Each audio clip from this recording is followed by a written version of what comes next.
The most important question that you can answer is, have I met God?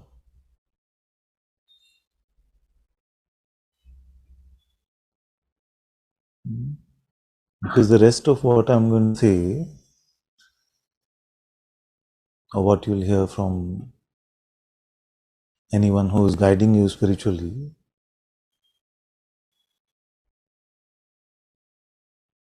is dependent on whether you met God or not.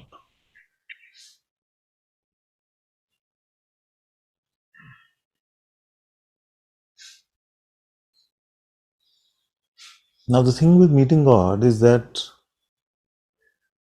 you cannot be confused about it.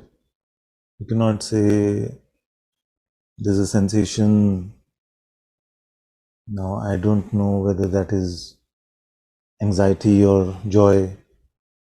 I'm confused. So, can you tell me, Ananta, is that feeling truly God? When you meet God, you know it. Because there is no other presence that you are ever going to encounter. It is only the presence of God.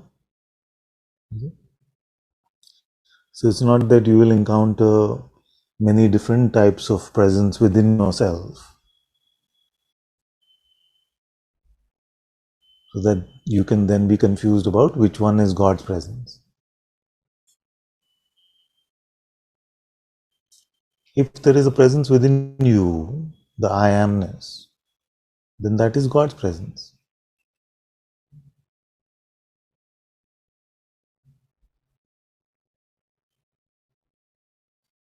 Even the false ego is only constructed on top of this I amness.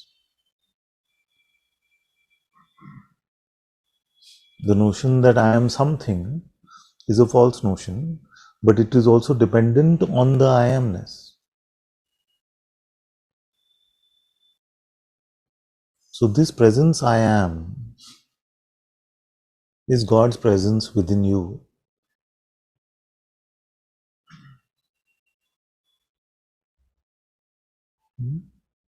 And this presence is very beautiful because it holds out a lifeline to us. I've often referred to it as if God is holding out a hand to us, because we're so attached to the realm of name and form that we had to have an experience of the presence to meet a God which is beyond perception and understanding.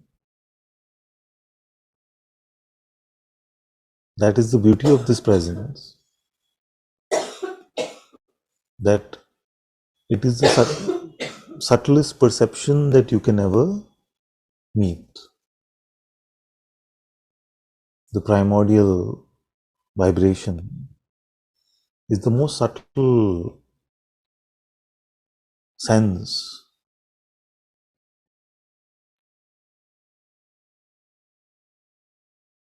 Subtler than air itself.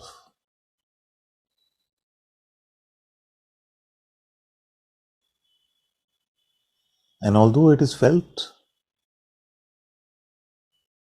as a heart vibration, when I ask you what are its limitations, what are its dimensions, you will say that it has no such boundary, no such limitation, no such determination is possible to its dimensions.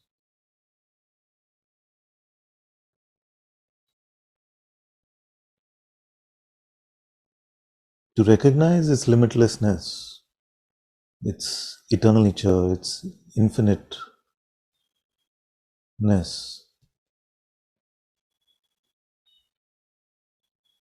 is to use his presence to meet him. And this meeting is purely intuitive.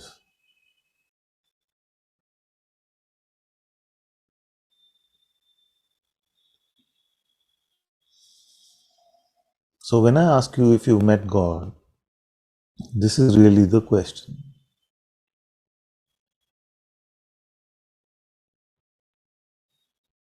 Do you feel His presence within yourself? And can you go beyond the perceivable, subtlest vibration to His vastness, which you can only meet intuitively?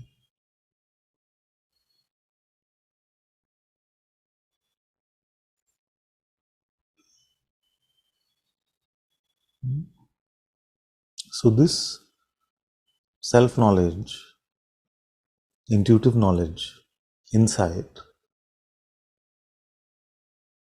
then becomes the first pillar of our life, the first pillar of the way of the heart. And we've started leaving behind the way of the head. The way of the me is being left to for the way of God.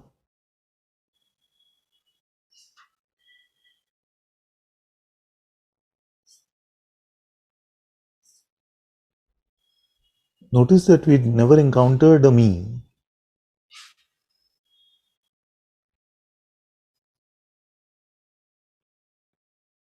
We didn't have to pass through a me to get to God. The me is only a construct of our beliefs, of our identification. Only God is present. That is our insight. That is our knowledge. True self-knowledge.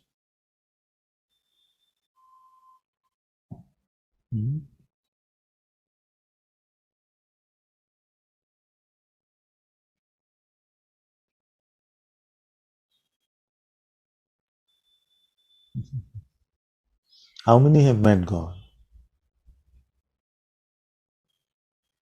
in this way that I have pointed out? See? Huh? What's happened to the hands? Nobody has met God? Few hands.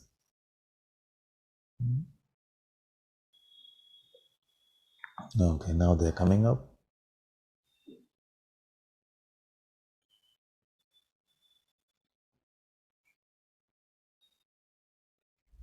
Thank you, thank you. We can try with the video on, let's see if it works.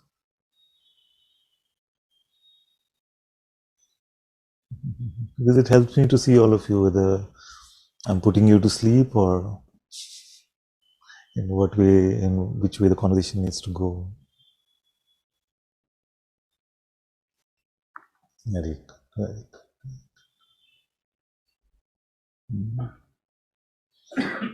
So now, so many of us from our faith are saying that yes, we have met God. And I hope the answer is not coming from a sort of rah-rah place. Yes, we can do it, we met God. Not from there, but from integrity and true light. So, this one that we are meeting, who is this one? Who is he? Where is he? How big is he? What are his powers?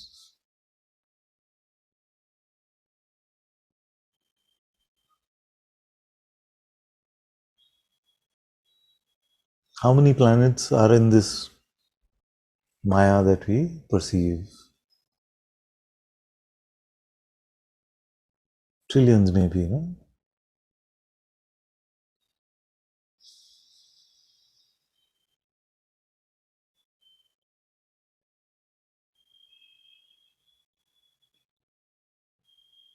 So,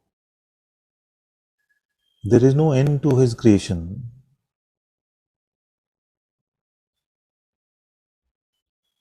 Who must that be, that even his creation has no end, both in terms of time and space?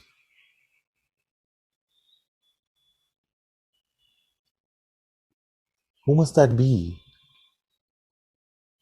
Who has been able to put his presence within us so that we can find him?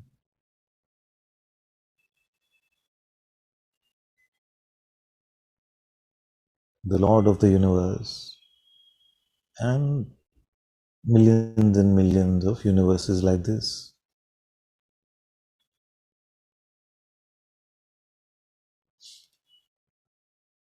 Is it really God in your heart?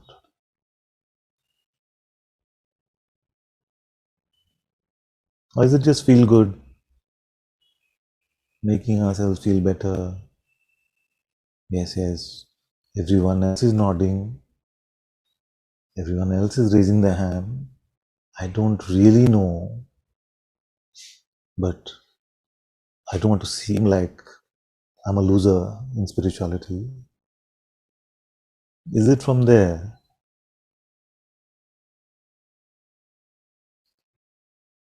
Or is it authentically God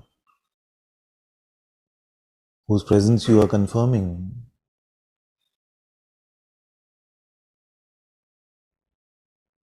And if God is with you,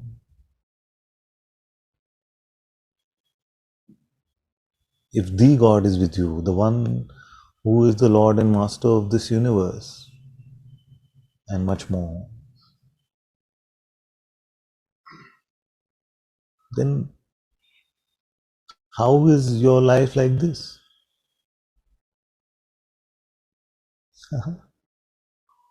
Not in terms of the content of your life, but in terms of your attitude towards it, your attitude towards every living moment. If it was being held with the highest being beyond fathoming,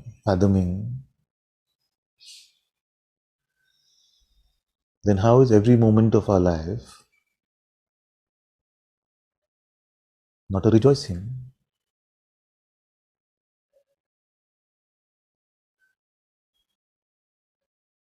So somewhere something is wrong. Are you meeting a minor God? Yeah. Are you meeting a make-believe God? And if you're truly meeting the real God, then to put it colloquially, what are you on about? How is it possible that you can go on about me if God is truly with you?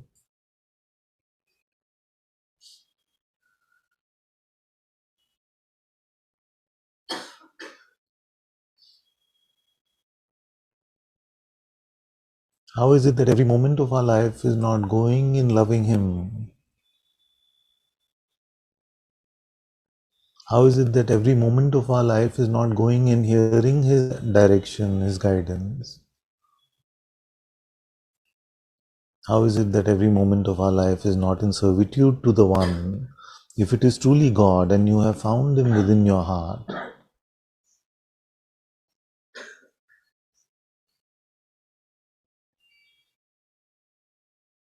how is it that we manage to make even God about me? You see? You've taken the most irrelevant, ephemeral, tiny bundle of flesh and blood, and we've made that which is the light of this entire universe, we've made that one about me.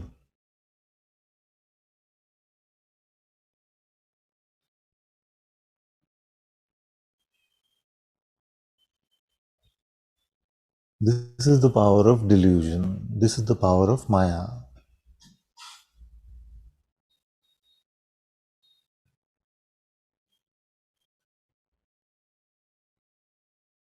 which tells you that, yes, yes, it's fine, God is here, but what about me? What about you? Which you?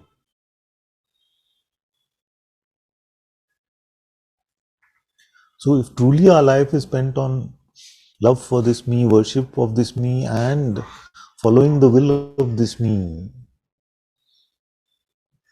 then let's not call ourselves spiritual. Let's have integrity and say that spirituality for me is only a way to make this me have a better time here.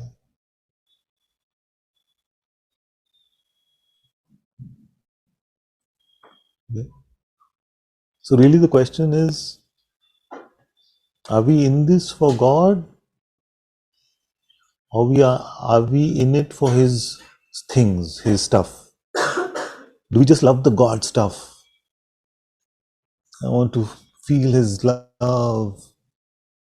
I want to feel the bliss. I want to live joyfully. Okay? So that if He didn't give you any of that, then you don't love Him. So it's all about God's things and God's effects and byproducts rather than God Himself.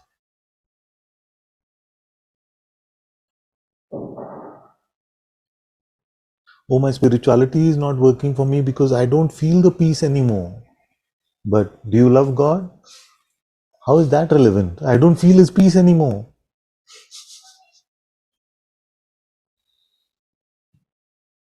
Do you love God? Or are you in love with His things?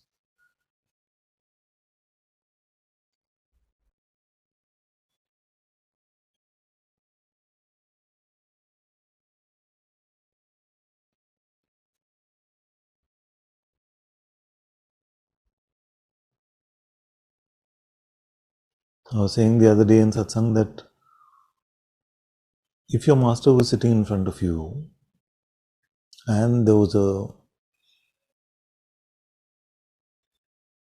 spoiled little child also sitting along with the master,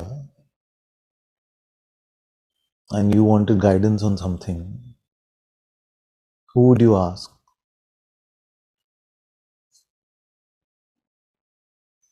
And most of you will say that I would ask the master.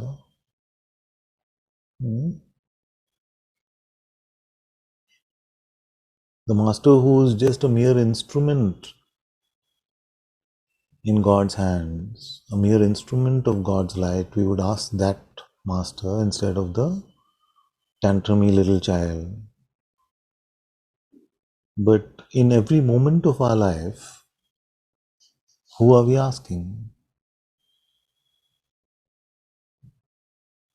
Are we asking the Sadguru presence within, God's presence within, the Holy Spirit within, the Atma within? Or are we still going with the mind?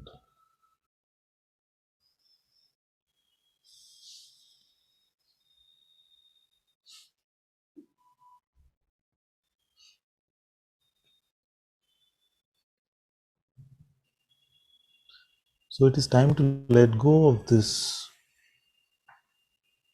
tepid, tame, armchair spirituality.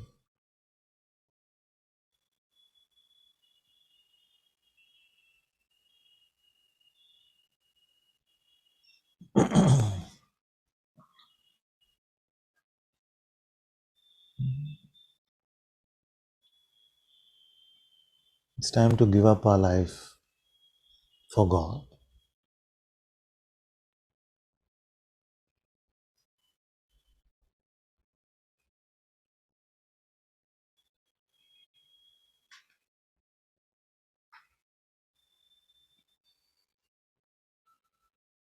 And to give up our life for God does not mean that we have to do something to this body. It only means that our life now must be in service to Him.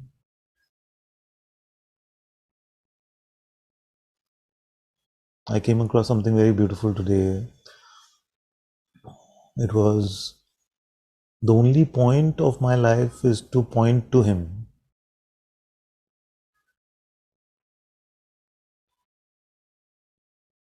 The only point of my life is to point to Him. I felt like there is no better description to what I feel like my life is now.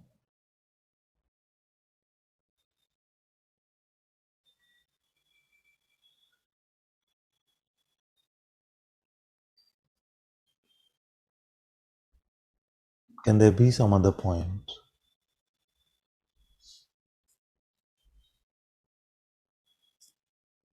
Is it possible for us to be infected with His love so deeply in our heart, but in our expression we are not sharing Him, we are not pointing to Him? We're still making everything about me.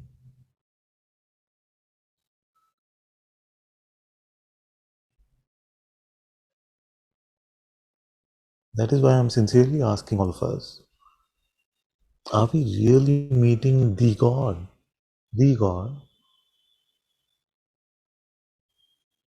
who is the master of this universe, who has seen billions and billions and billions of beings come and go in His light?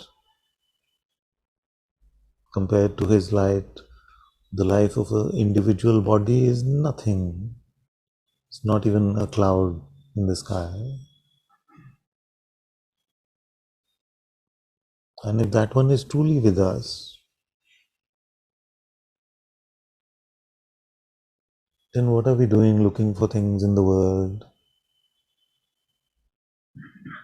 worried about the world's judgments and concerns? How do we break this dichotomy? How do we break this neither here nor there type life that we are leading? Maybe it's best that you pick one side and then stick with it. Just pick God or me and stick with it. Don't try to mix the two, and definitely don't make it God should be in service to me. I have certain desires, I want to live a certain way, and I'm entitled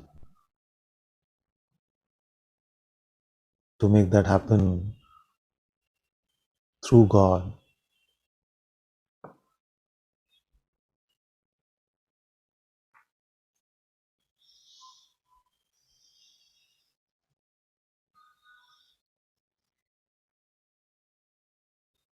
A famous scientist said that the universe has no obligation to make sense to you. The universe has no obligation to make sense to you. So why do we believe that the creator of this universe has an obligation to make sense to a tiny bundle of flesh?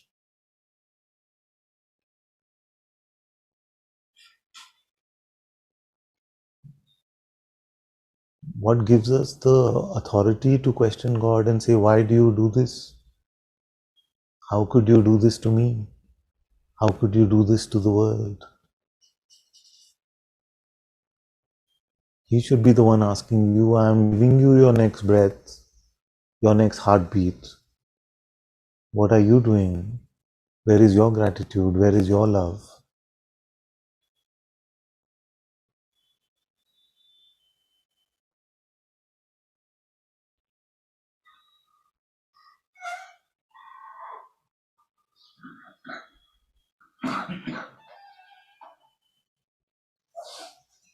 And soon, the gift of the next breath will be gone. Soon, the gift of the next heartbeat will be gone.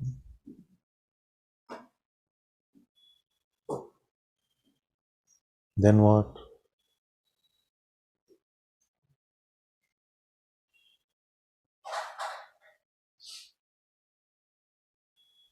We feel entitled that our tepid love for God is going to entitle us to His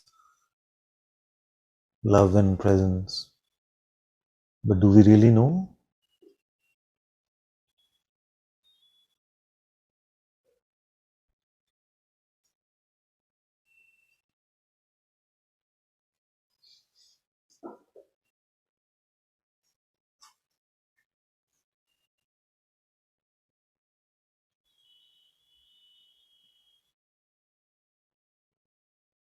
So it's time for us to stop being so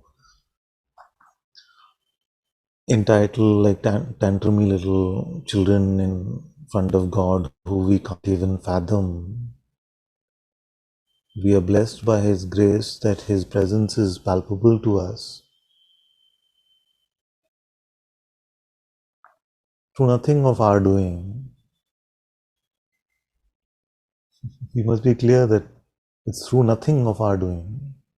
Our doing, at best, is like shadow puppetry, conveying what our intentions are, and maybe God has had mercy on our intentions and given us the gift of His presence, where most of the universe, most of the world is struggling to find God. There are so many in this Sangha today who can say, yes, I have found Him. But that, yes, I have found Him is not the end, it is the beginning of our servitude to Him. It is not an achievement, it is His grace. What are you going to do with His light? What are you doing with His presence? Are you valuing it more than life itself? Are you still going on about what about me? Now have I really found God, and what am I going to do, and how is He going to run my life? So truly, who is in your altar? Who is in your temple? Who is it that you spend the most time with? Who are you bowing down to the most?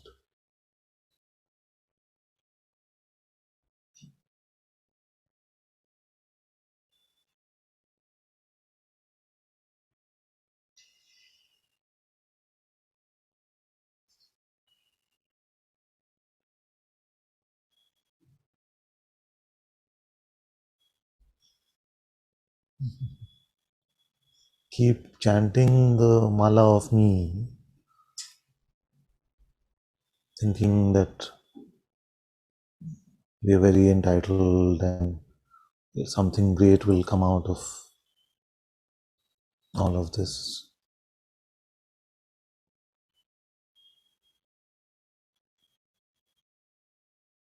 As much as you will want separation from Him by focusing on the non-existent ego and elevating that into your heart temple higher than God Himself. Maybe one day God will also accept your request for this separation.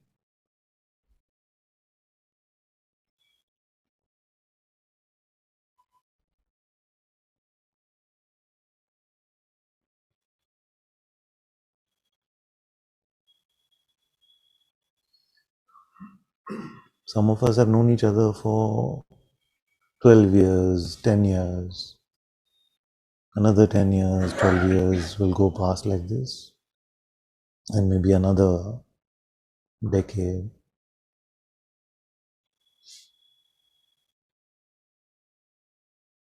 But it's time for the story to change.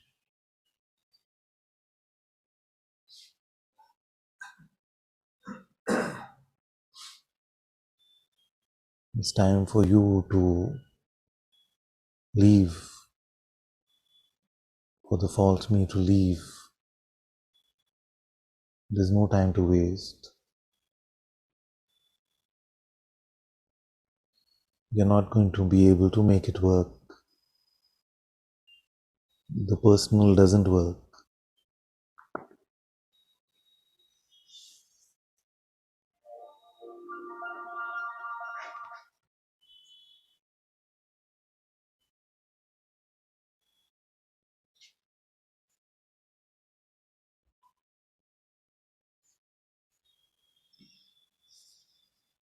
So I'm reading some of your questions and comments. Some of you are saying that I don't know what God is.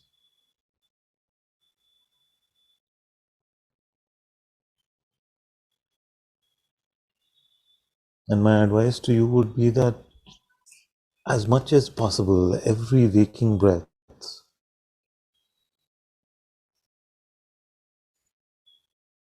let that be in service to the discovery of God.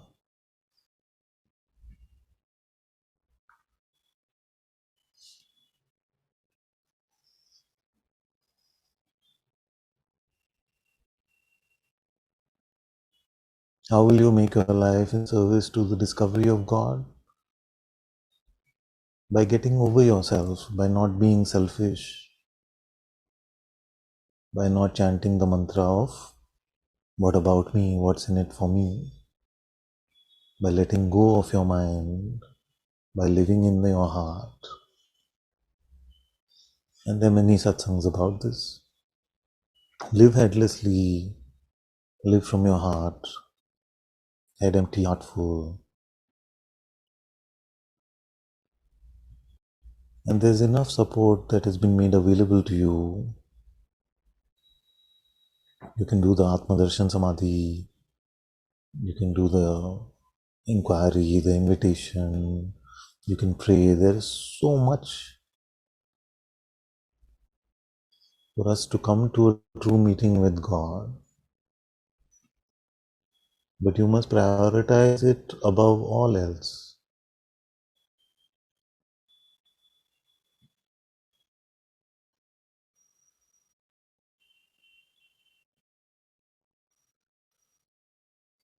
So that will become the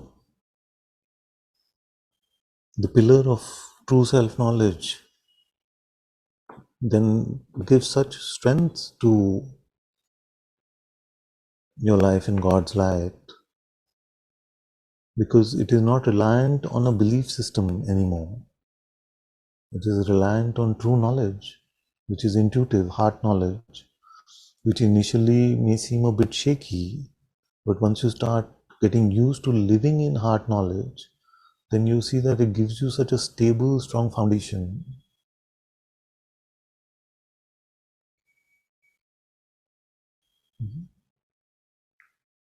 So then that becomes the first pillar of your life, which is insight or knowledge or intuitive insight, intuition, whatever you want to call it. That's your first pillar of, that's the wing of jnana which Bhagavan spoke about.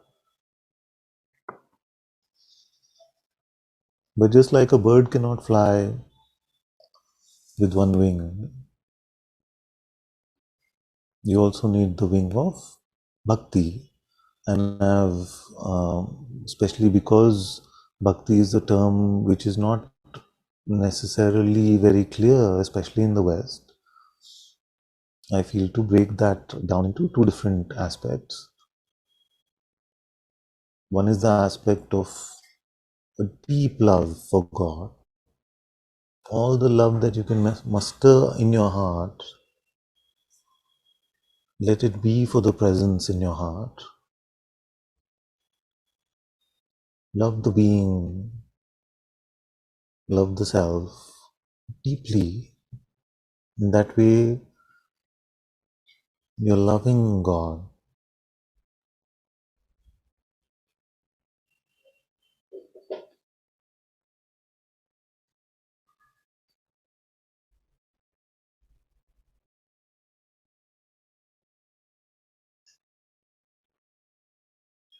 And from this love for God, you will find that it is reflecting on your life in your love for all your brothers and sisters in the world.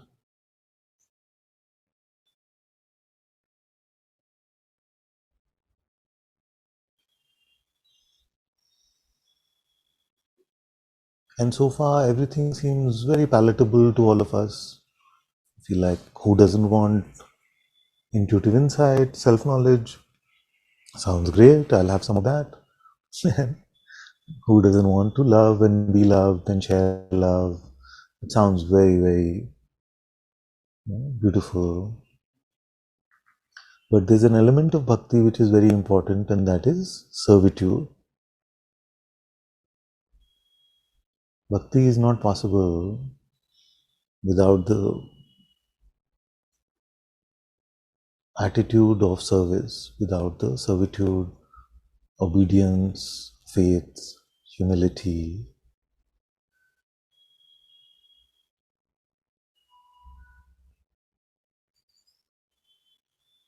faith is to trust your intuitive insight with all your heart.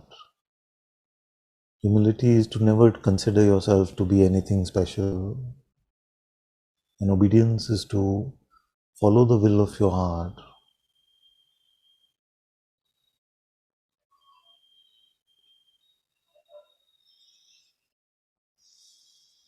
And to follow God's will in our heart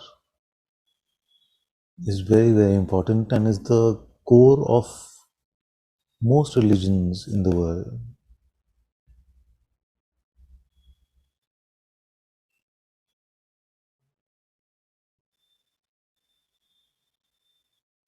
Even to paraphrase Jesus, he said, "You may say, Lord, Lord, all that you want, but unless you follow the will of my Father in heaven, I do not recognize you."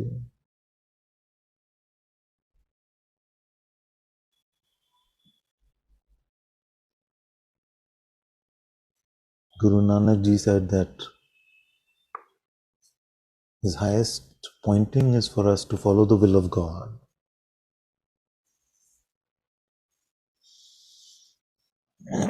The word Muslim itself means one who follows God's will.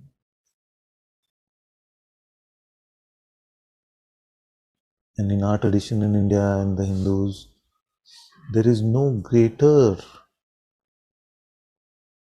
way to live than to live like Hanuman, whose complete life was in service to his Lord Ram, to follow his will.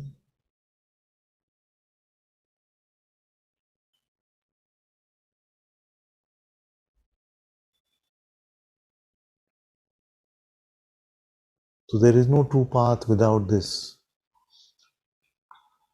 servitude to God's will.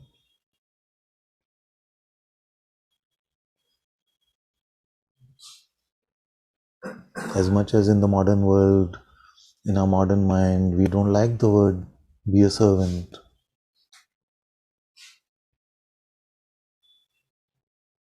We don't want to have a God-dictated life. We want to have a sweet partnership. Half you decide God, half I'll decide. Let's collaborate, let's have a board meeting every morning and discuss how our day should go. That's how we want to run our life. But that is not bhakti.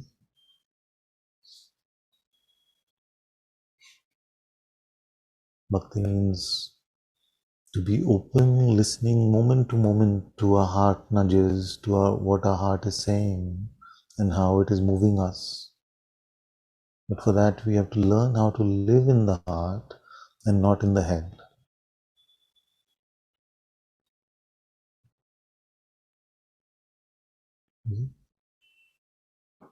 And imagine if all of us today were to switch out from the way of the head to the way of the heart. What an explosion of love and light that would be in this world. If the purpose of all of our life, if all the point to me was only that I can point to Him, would become the sole purpose of our existence,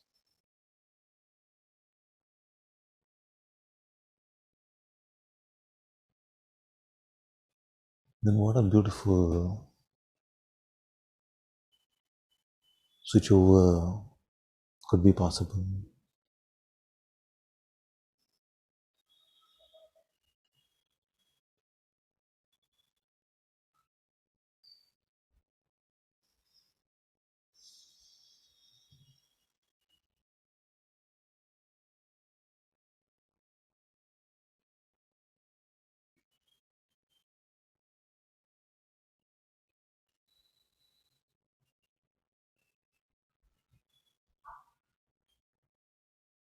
So a bhakta is not self-serving but self-sacrificing. He's not asking God, what are you doing for me, and why didn't you do this for me, and why have you done these things to me?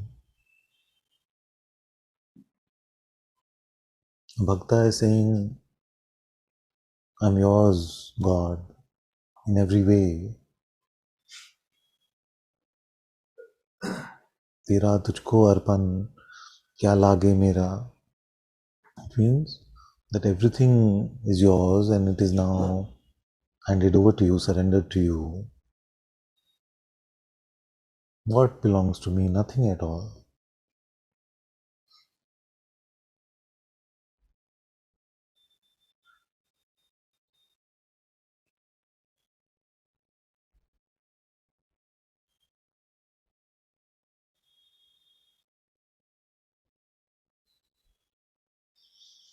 We were hearing a kirtan the other day on Wednesday. I don't know whether the internet went away, but the singer was beautifully sharing that मेरा मुझ में कुछ नहीं, जो कुछ है वो तेरा. It means there's nothing mine in me. Everything in me is you, is yours.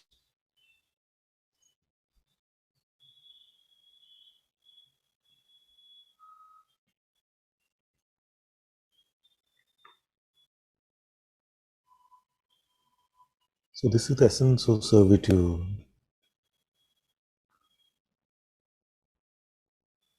of faith, humility, and obedience.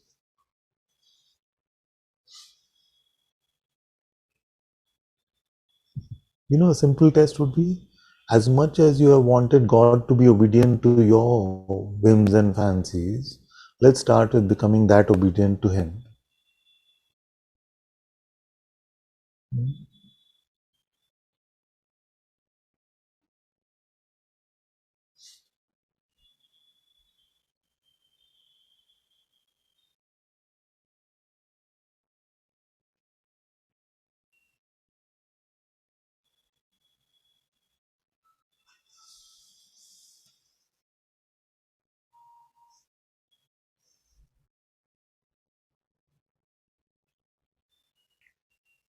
So in this way, the Bhagwan's pointing teaching of Jnana and Bhakti come together in the life of a true devotee.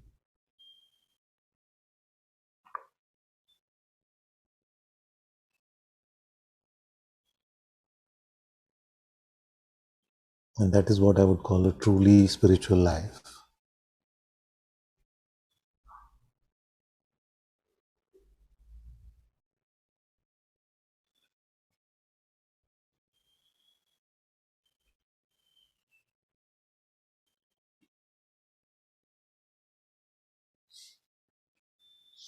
Okay, Georgie's had her hand up for a bit. Everybody's video is a bit choppy for me. Is mine okay for all of you? It's kind of sorta. Okay, so should we keep everyone's videos on or should we turn them off?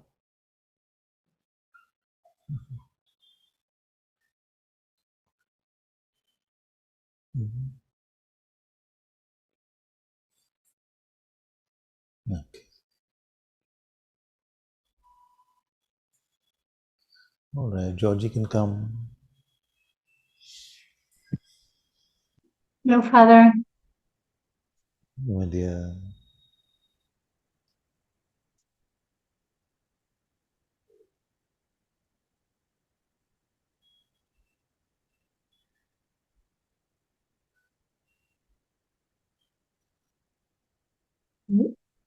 When I'm listening to you and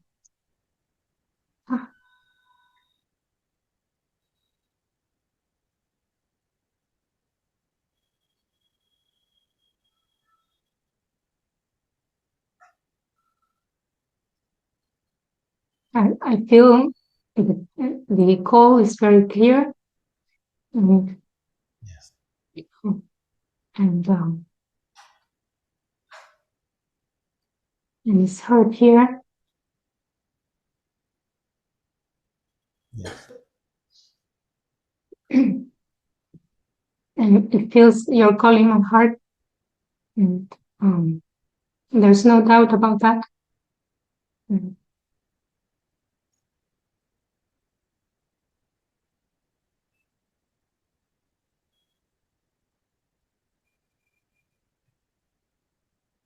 But I feel very, very unworthy of it. Mm.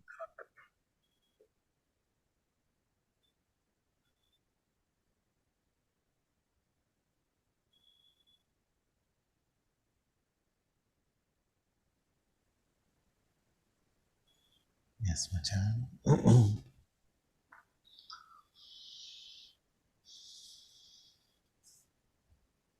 So my advice, I know that there's more to your question, but my advice is to not wait for worthiness. Don't wait till you feel that you're worthy to love God deeply in your heart, to stay in your intuitive insight, and to make your life in service to Him. Don't wait for a confirmation of worthiness, because I don't know what that would be actually, because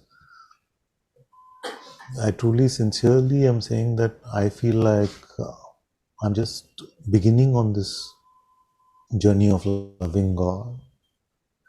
I myself am a beginner, so I'm nobody who can conclude on anyone's worthiness or lack of it.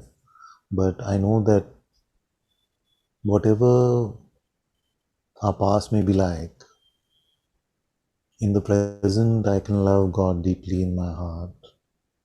I can make myself available to His guidance and grace. And my heart knowledge shows me His presence so deeply that with such grace in the moment, I don't have time to even think about my credentials. And actually, I don't even feel like they matter. You see, it's like suddenly you woke up in a spaceship, and it's a beautiful spaceship. You're traveling through the entire universe, you're seeing the most magnificent things. And then suddenly, sometimes the thought comes, why did I get onto this spaceship? There must be billions of my brothers and sisters waiting to get on, and how do I find myself here? So that it is the same with grace. Grace has brought us here. Grace knows what grace is doing. God knows what God is doing. So we don't have to worry about our worthiness. We have to make sure that we are utilizing this grace moment to moment fully with all our might.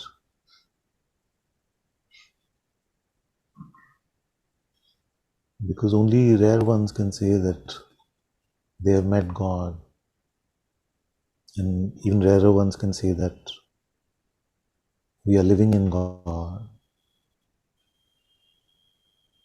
And I know that for some of you, and for all of you actually, this is a real possibility that your life can be spent in God's light.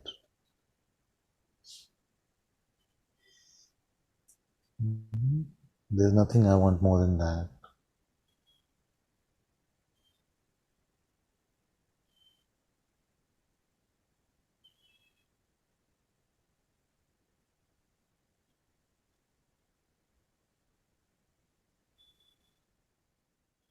I hear you now, Father. Yes. And but sometimes the way you speak, it feels so far from where this life is being. or how this life is being led.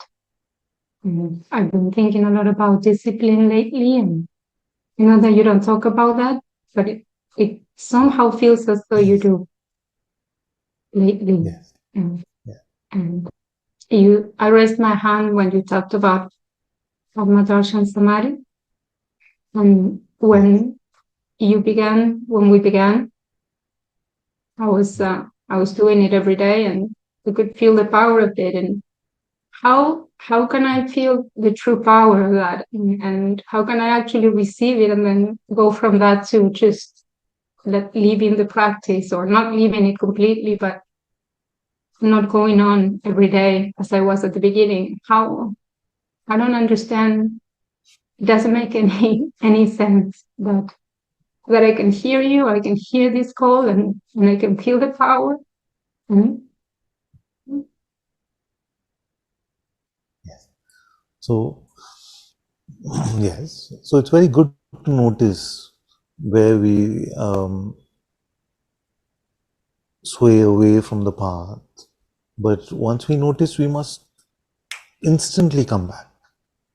We must not spend any time thinking about how I could do this, why do I do it, why does it happen? You see, because that is just adding to that, postponing.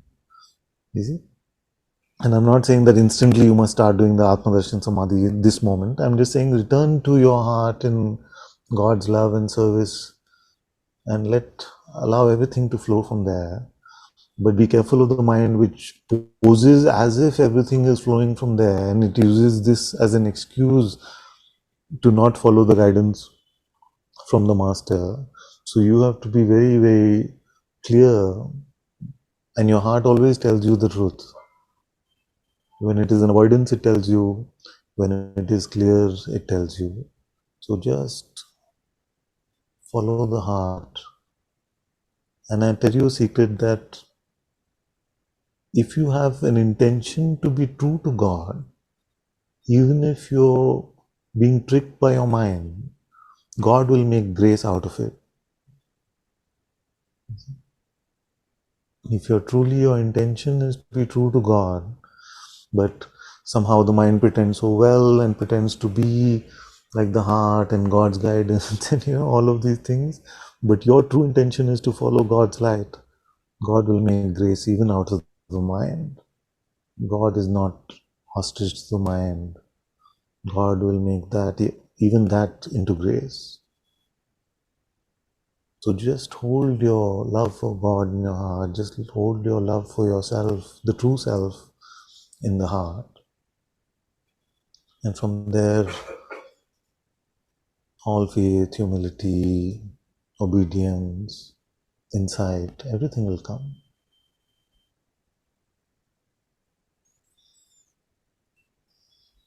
What if I am weak? What is? I am weak. What if you I are feel weak? like Yes, yes. All of us are weak. All of us are weak. There is nobody here who is strong. All of us are weak. And it is to notice our weakness, to notice our selfishness, to follow our mind rather than God. It is to notice that and to have integrity about it, which God uses to make us a true instrument. We don't have to wait to become strong. All of us are weak, especially in front of God. God is the creator of this universe, and this whole universe is nothing but a firefly for God. So, in front of Him, all of us are weak anyway. No matter how strong we become, no matter how good we become, we will never be perfect disciples, we will never be perfect devotees. But we have to make do with what we have, moment to moment. And that's exactly what I mean, that truly I'm just a beginner. I just feel that what is here that's so good? Why do you children even want to listen to me? There's nothing that is so nice here. Just beginning to love God and just beginning to be in service to Him. And even that, I can't really say I've even begun.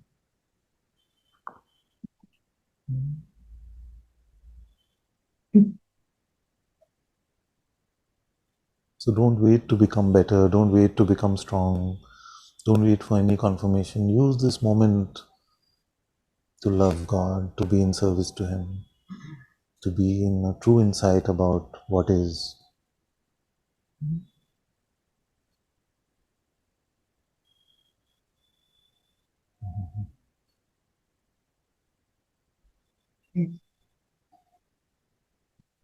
Like, like.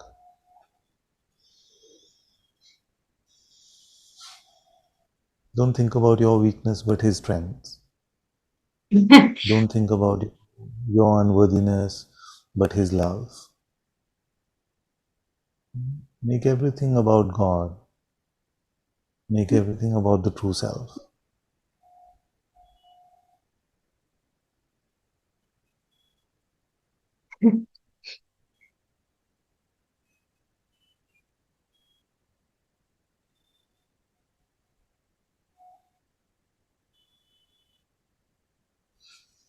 Let there today be an explosion of love for God in this Sangha. Let us all explode in His love and light.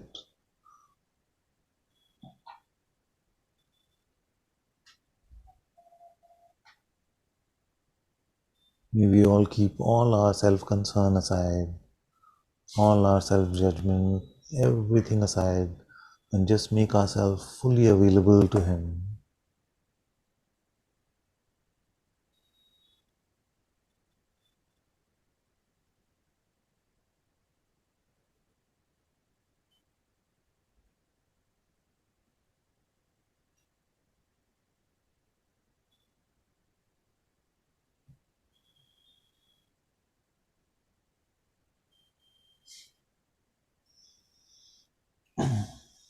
It's important that all of us recognize that to live in His light is the only worthy way of living.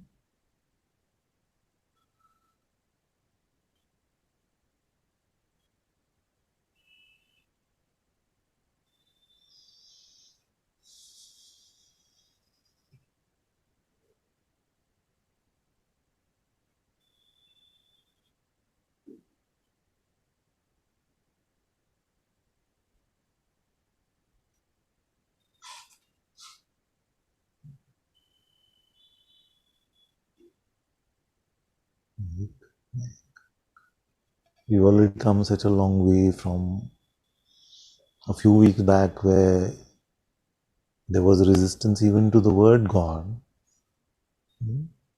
So, by His grace, we're doing well. We're doing well.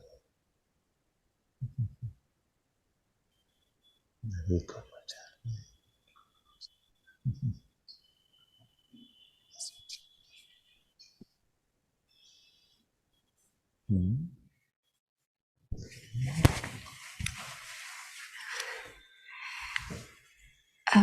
Father, I need your help, Father.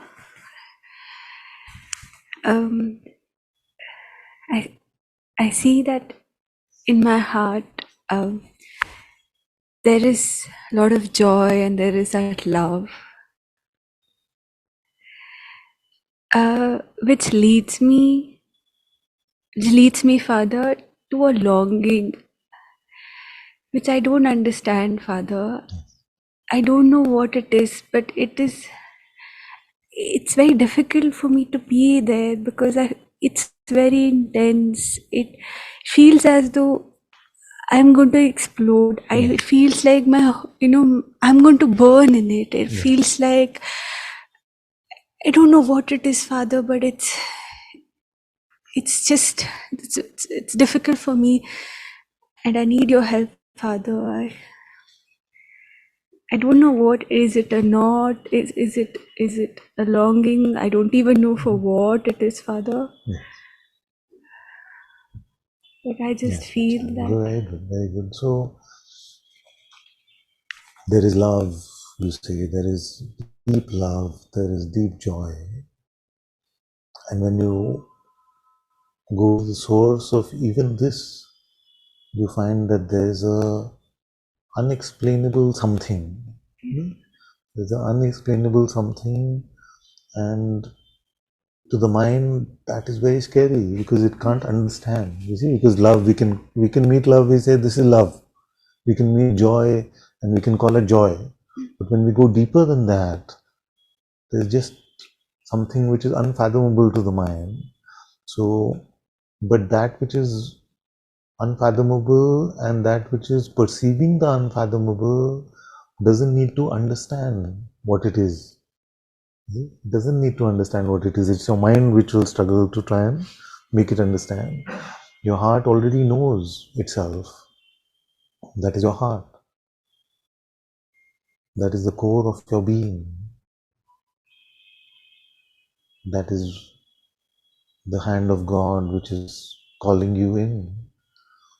And it is scary to the mind because you don't know what's going to happen. You're right, it can feel like you may explode. You may explode, you may burn. Your life could be over. It can feel that strong. But I want you to have the courage and hold my hand and stay here in the light of your heart, because that is how your life is truly becoming God's life. That is how your life is truly becoming a truly spiritual life. That is where you're truly meeting God. And our life is no longer this timid and armchair spirituality, which is all about making ourselves feel good or feel better, but truly in love for God and service to God.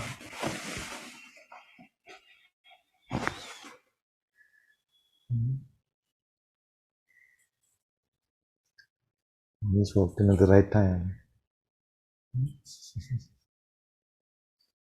So this is when our spirituality becomes a fiery, alive spirituality. Waiting one day to walk into this room and just go, looking at all of you, full of so much light and love.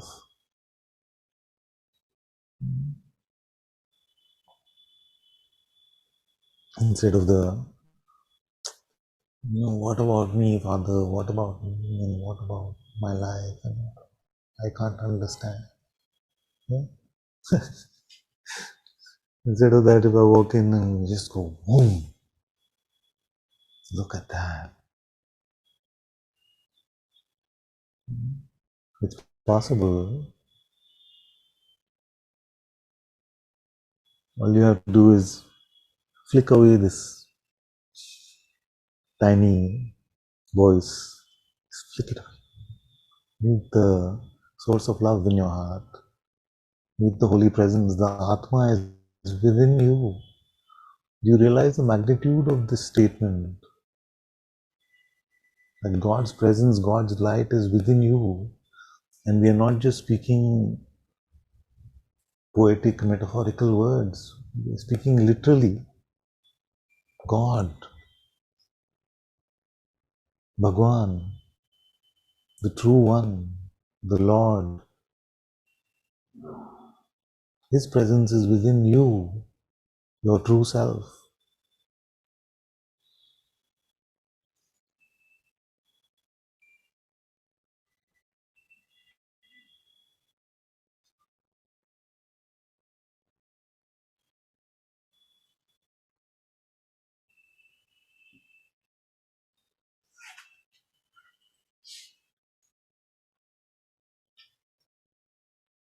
So either we become in the past, either we have become very intellectual and conceptual about God, or we become very emotional and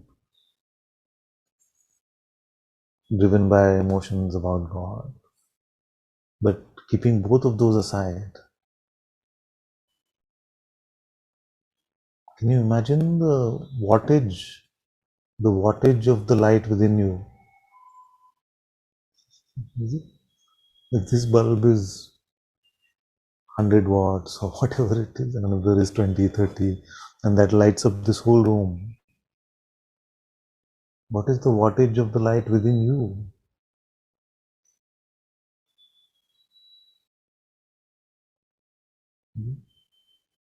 We're missing that power because it is getting contaminated by our mind, getting contaminated by our ego.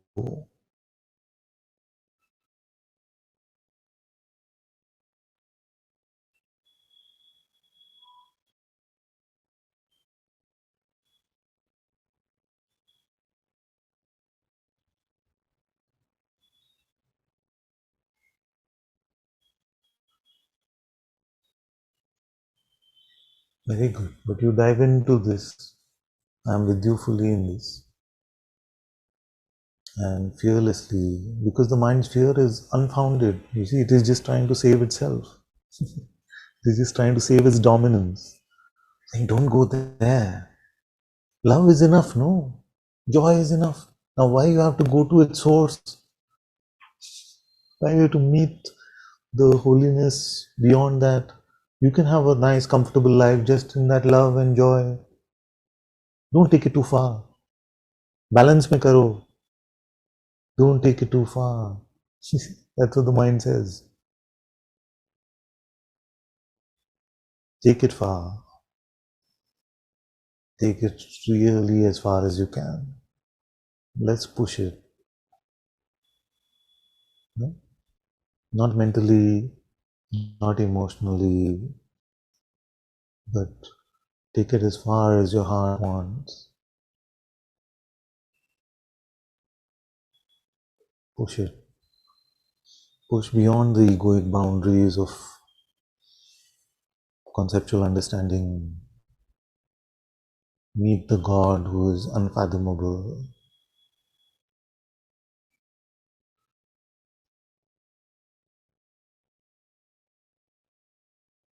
Get over all timidity and lack of courage. Recognize whose light is shining in your heart. With Him with you, as your very presence, as the one who gives this moment light, gives this body prana, that one is with you.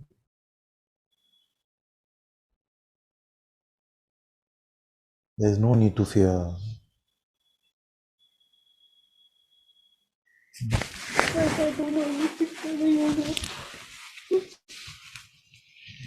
He says, Father, I don't know anything, you only have to help me. Yes, I already said I'll help you. That is good enough. Just become innocent like a child. You will be led by grace.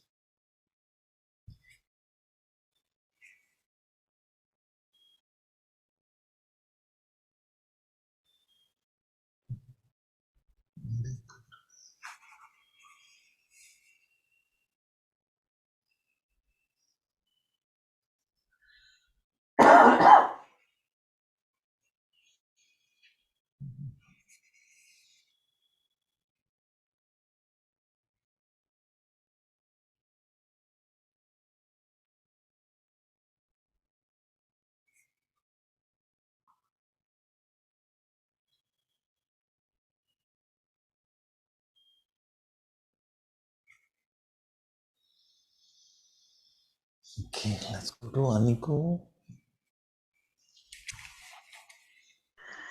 Thank you, Ananta-ji. Can Thank you you. hear me? Yes.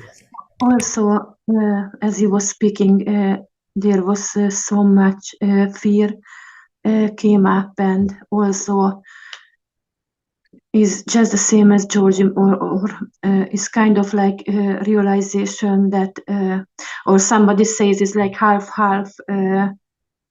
of me and half of God, but at the moment I just felt it's all about just me.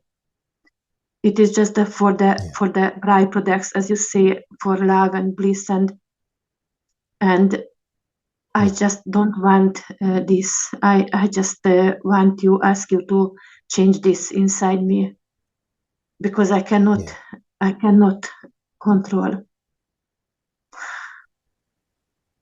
Very good. It's good to notice this, because at least we are blessed now that we can recognize that even in the guise of spirituality, it can be about giving this me a better life. Yeah. And therefore, I've been talking about God for me rather than me for God. So, with full sincerity in your heart, offer yourself up to God.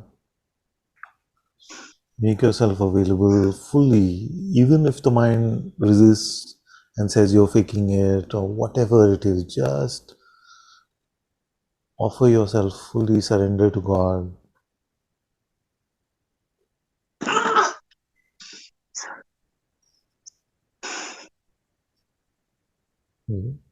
And don't let anything come in the way. Don't let the whole world may catch fire, but you stay with God.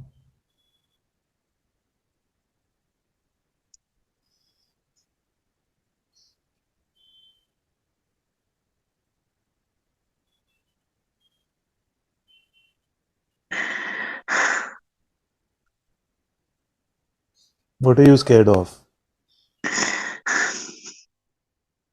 To lose myself, to lose everything. You see, what happens to the life of a mediocre spiritual seeker is that they're dead already, fearing death. You see? So you have to fight this death, come to true life. And when you're coming to true life, that is when the mind gets scared. Oh, you're going to die. You're going to die. But are you alive without God? Who is No. alive without God? You see? So it's like the zombie who's getting scared. I'm going to die. I have news for that zombie. You're already dead. You see, so there's nothing to fear. If you go to God, it can only become truer. It can only become truer life, truer light, truer love. There's nothing to fear.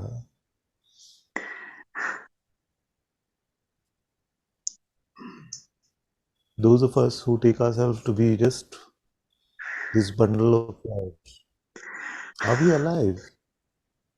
Are we just food walking around and we think we are alive? We're not alive. We're missing life itself. And when we're called towards true life, the mind says, don't go there, you'll die. And this child was saying, everything is being taken away from me. That everything is dead. That everything is dead already. Is God. What is life is God. Mhm. So the dead should not fear dying. Come towards life. Live in God's life.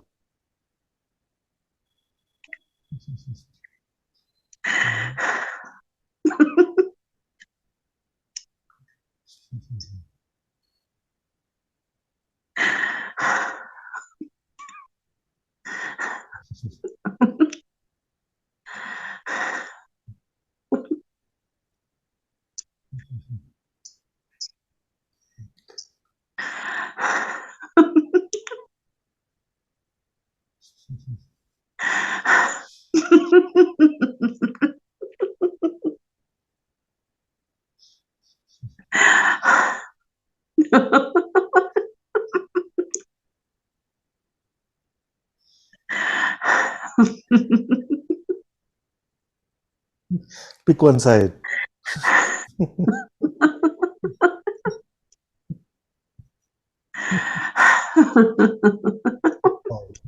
Don't go to the other side. This is a good representation of our life. No? God is shining in our hearts. We go there, then we get scared, we jump back to the mind, we feel sorry for ourselves, then we suffer, then we go to God.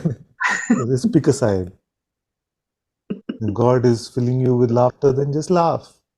You don't have to be proper, you don't have to control yourself.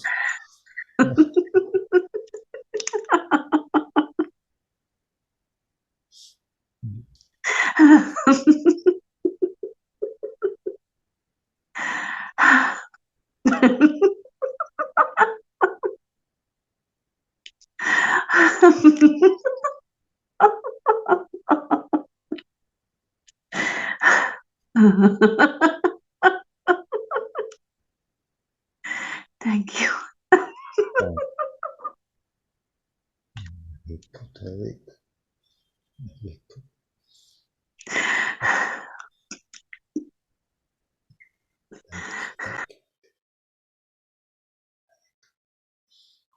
Okay, let's go to Edgar.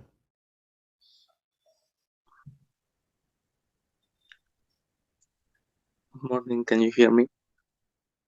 Yes, good morning, my dear. Good morning. So,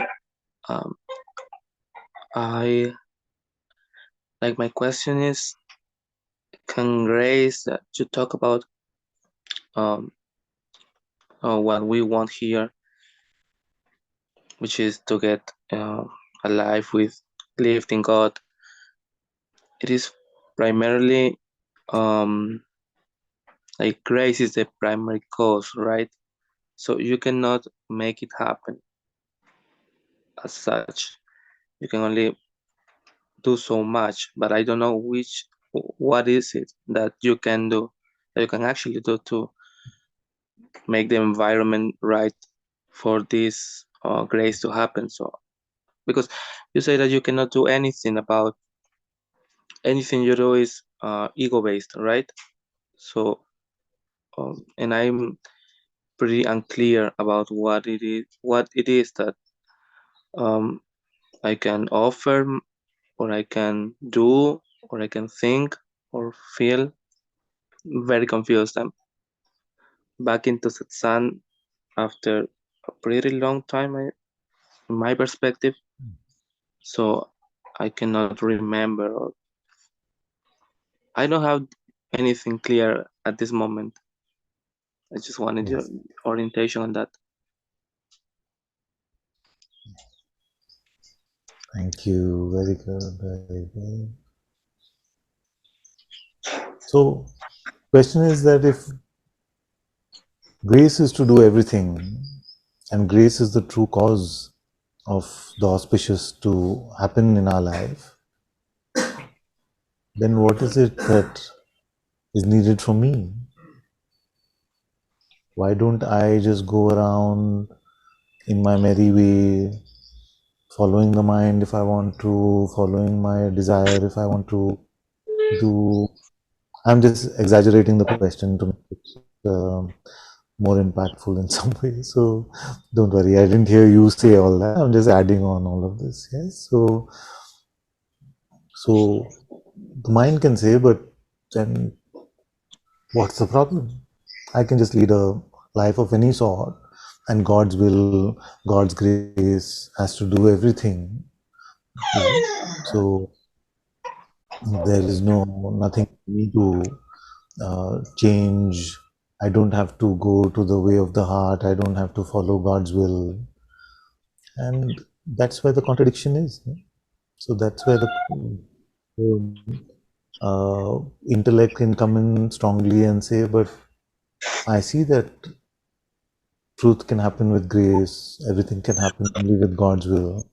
But the contradiction is that then why did Guru Nanak say we must follow the will of God above all else?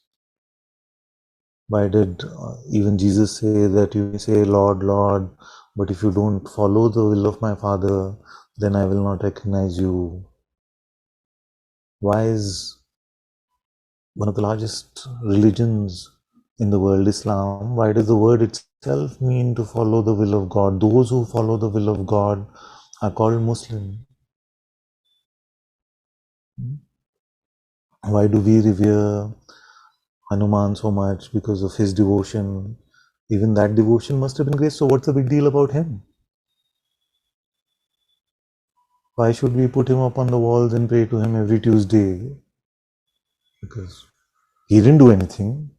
He was just chilling and then grace came to him. Yes. So there is something there which can seem contradictory but actually is not. And that is why the metaphor that I find best to describe this, that with all the power that we use to do everything in this world, in this life, because all this lack of doership only comes when we come to satsang and in spirituality. In the rest of our life, we feel like I can do this, I can be good at this, bad at this. So all of that power that we bring to the rest of our life before we stop ourselves in this intellectual, spiritual way, we must make that in service to God. Make yourself available to serve God. Ask God for guidance. Be open to receiving His nudges, His prompts. Be open to receiving His love and to love Him. Even if it feels like you can't do it. Like, I can't love. Love has to happen to me. You see, in spite of that mental block, love God.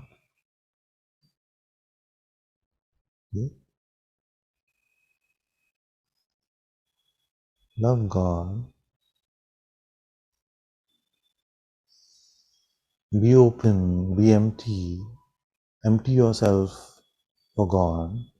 Live as if you don't exist. Only God's light exists. Will grace do all of this, or will you do it? There is no way to tell. So Bhagwan Sri Ramana Maharishi said that as long as it feels like I have any choice, then we must make the choice not to go with the stream of our thoughts. And one day we may call that grace. So whatever you think you have, make it available for God. So that is what I call setting the table for the dinner guest to come.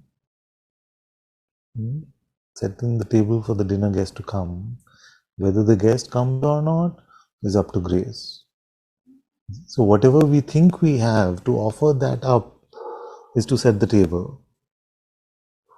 It is up to the Lord, it is up to God, whether He accepts our invitation or not. Now, on the other hand, if you're already living your life fully empty, there is no me, you can truly say there is nothing of me here, all is already yours, then that is already setting the table enough.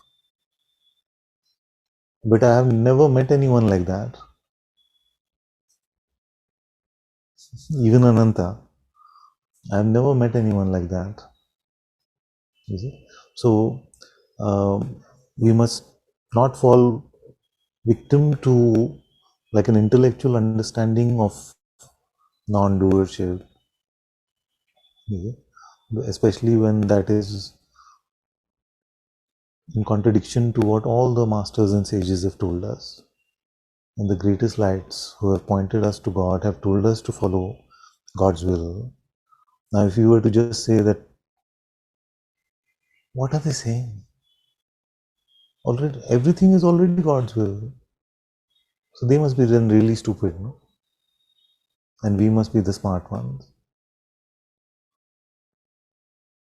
So explore what could be true among the two.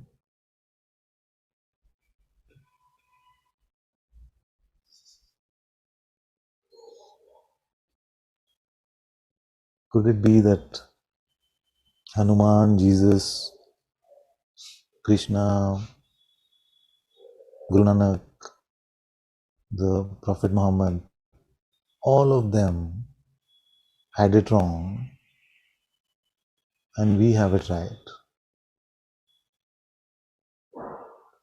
The mind would love that. The first one to crack this. Don't need to follow God's will. It's already God's will. Yeah? You cracked it. Is it?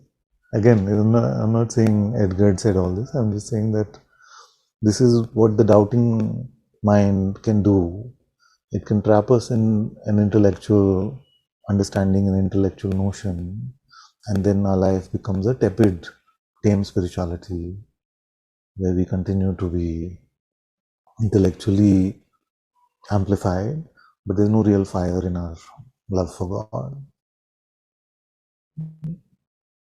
So simply put, everything you think you can do in any aspect of life, offer that to God.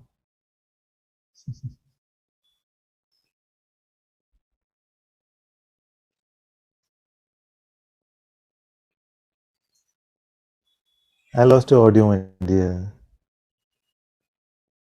Can't hear you now.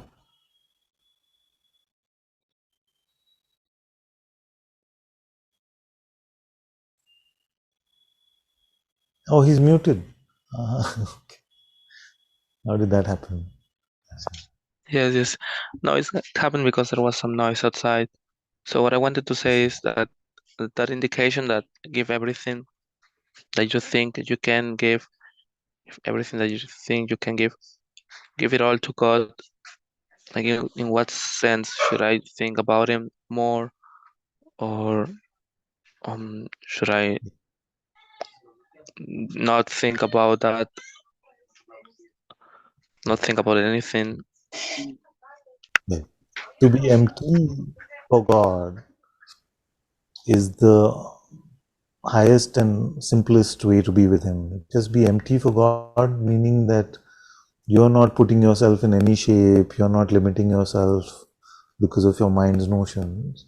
You're remaining empty, and in that emptiness, it is almost an inevitability that God's presence will shine in you.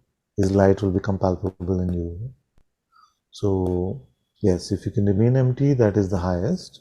If you're not going to be empty and you're going to think about things, then it's better that you make God the object of your focus. May your thoughts become prayerful.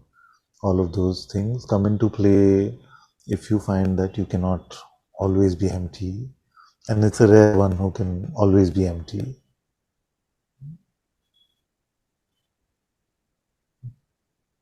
I mean, I can see the peace in you, so I can pretty much say with conviction that you are living in God most of the time, almost all the time. Couldn't say the same about me. Is there like, I just want to, in case I get lost in my thoughts, because I know it happened in the past. Is there like any prayer or any anything that I Yes, can do? yes, my dear. Yes. You've because you've not been here for a bit. I'll give you the guidance on that. So if you go to the Satsang with Ananta YouTube page, the first video should be something called the Atma Darshan Samadhi. You see the simple way to be in God's light. So if you can watch that, it provides a very detailed way to just uh, be in God's presence, be in God's light. It's a beautiful guidance that came through here from God in my heart. So I would strongly suggest you go through that.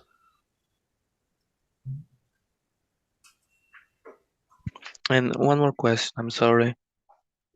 So Please. we know that all of us in our separate lives and our particular experiences, we kind of go through different things and learn about those.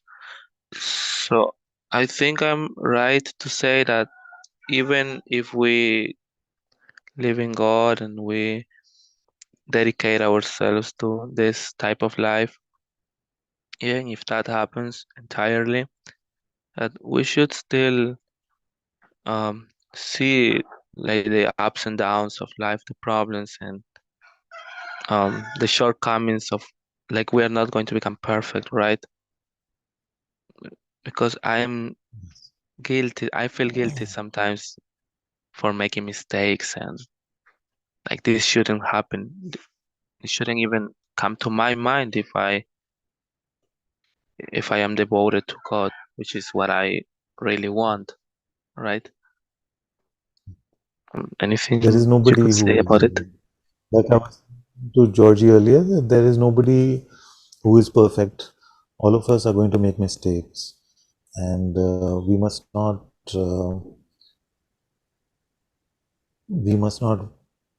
be so concerned about what has happened in the past. We must notice it, and we must just allow ourselves to let go moment to moment. Because if we spend too much time on postmortems and we spend too much time on why something happened and things like this, we miss the opportunity to be freshly present in this moment. And to be freshly present in this moment is to be in God's light in this moment. So it's not that we don't learn from our mistakes. We do, we notice them, but we don't dwell on them so much. We don't post-mortem them so much.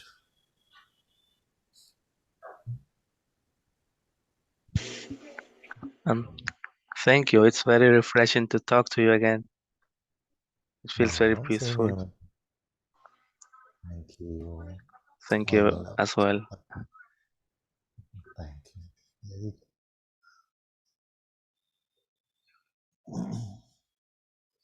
Let's go to Claudia.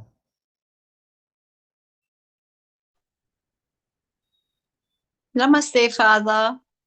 Namaste, my dear. Namaste. Very good.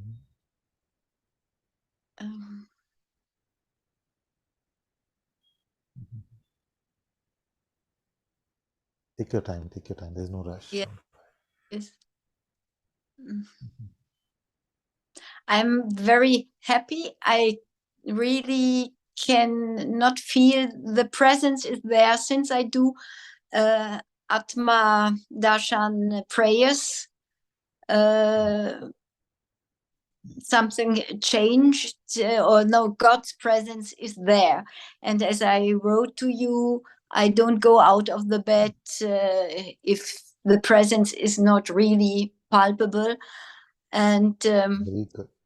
like you said, last satsang, before it was an open and empty way of life. It became a little bit my mantra in the morning: open and empty. Something didn't work, open and empty, stay open and empty.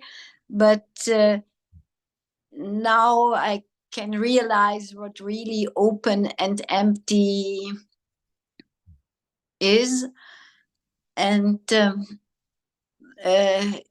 going to the past,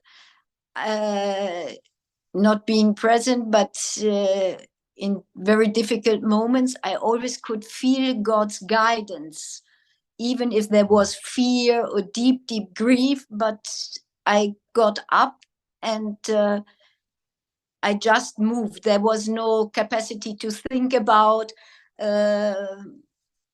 I did what, yes, by God's guidance and grace, I moved.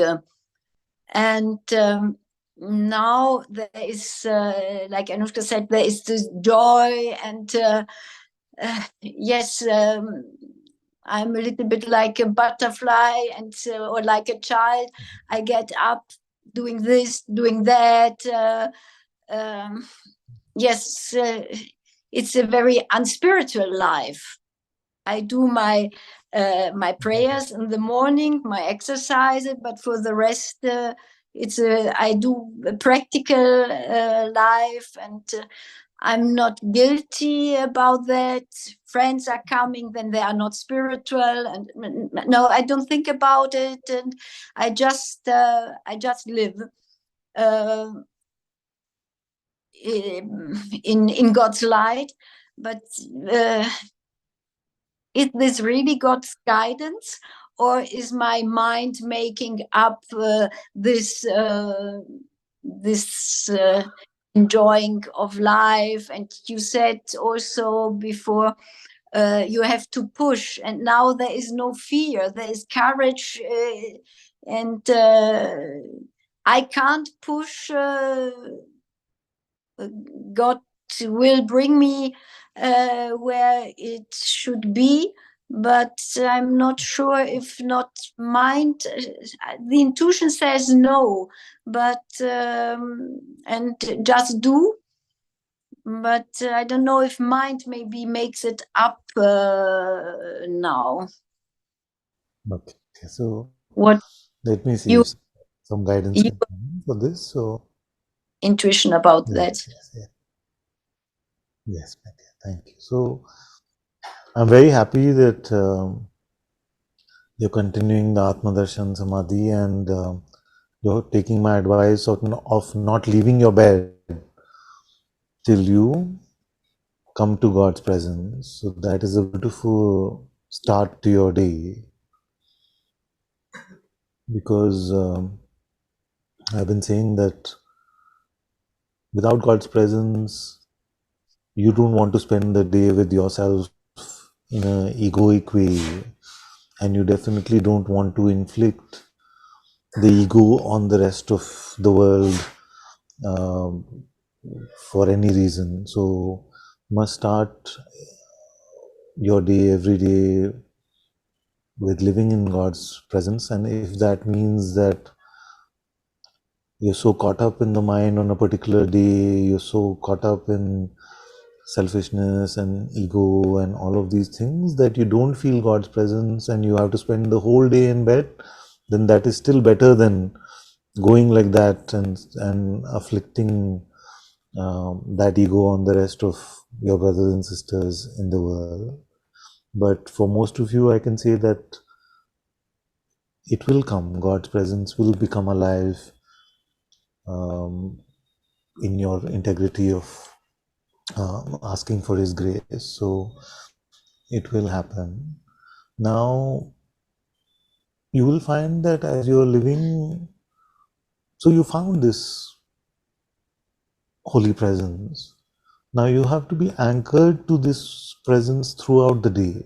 So if you find that in interacting with some people, then it just feels like that was in the morning and now it's all over, and now the rest of the day goes about normally, then just take a minute, return to that presence. And once you've really activated yourself in this way to be in His light, then you will find that to return to the presence through the day is not that difficult. So as long as you are living the rest of the day from there, then you're not leading an unspiritual life.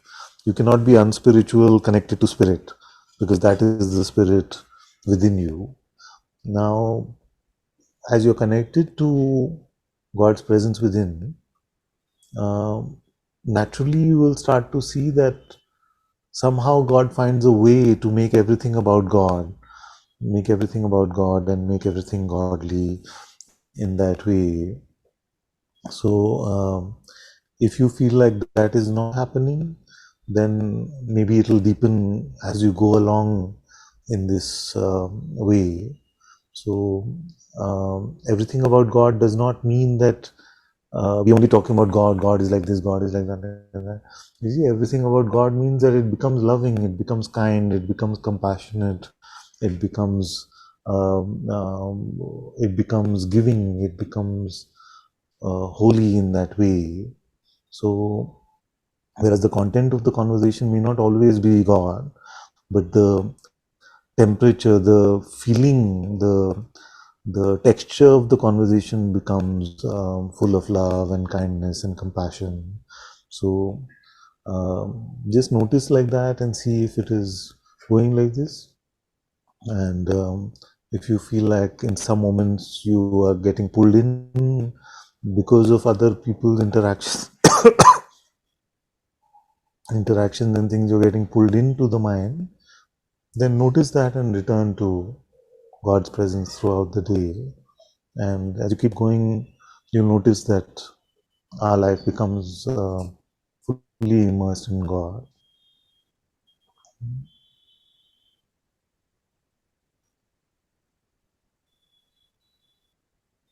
Yes, I would like to hear this commanding God. Do this, do that, this guidance. I'm a little bit missing, and then mind comes in and says, oh, this was maybe not in service to God, or I don't know what I'm making up then, what mind makes up then.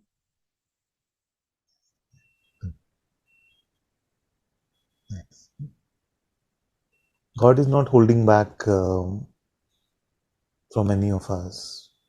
And whenever something in us is prepared to follow Him in that way, then it will start to happen. You start to notice the nudges before they become commands. You may just notice them as heart nudges, heart, just the heart moving in a particular way. You don't know why, but it's just guiding you in that particular way. So as we become better at following our intuitive guidance in this way, our Sadguru presence in that way, then so I mean, let's call it a relationship provisionally, then the relationship deepens more and more, and we will never feel like we are left without guidance.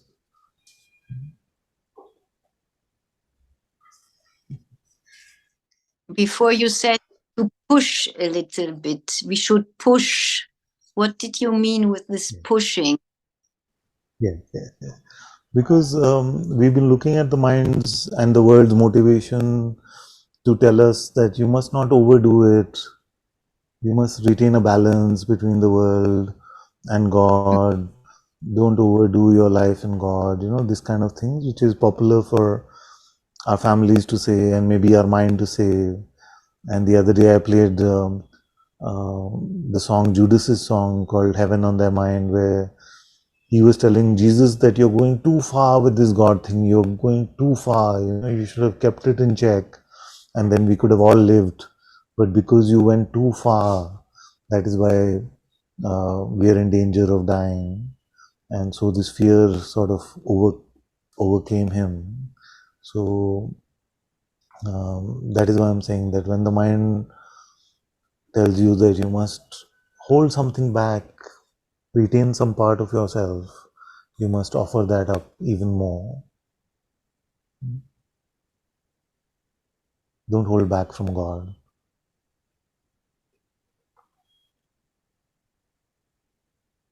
Thank you so much. Thank you. Thank you.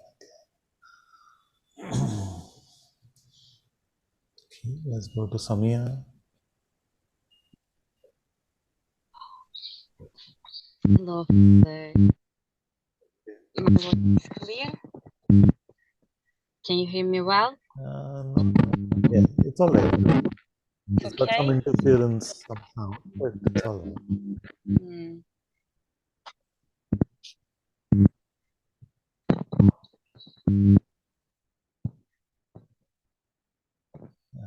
This is better now. Okay. I feel like I miss you so much.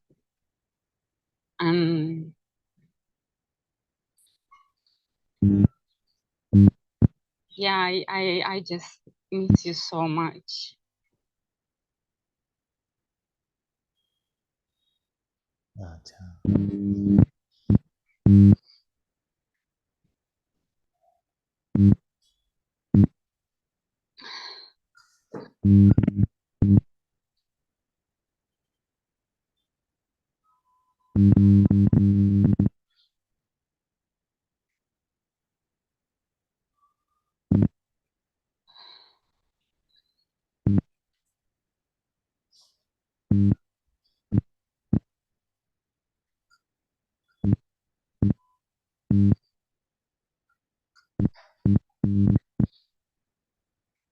don't have actually the words to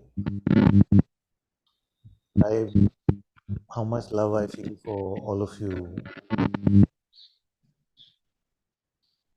And if it is about love, then it is not possible to miss that, because there's so much of that here for all my children.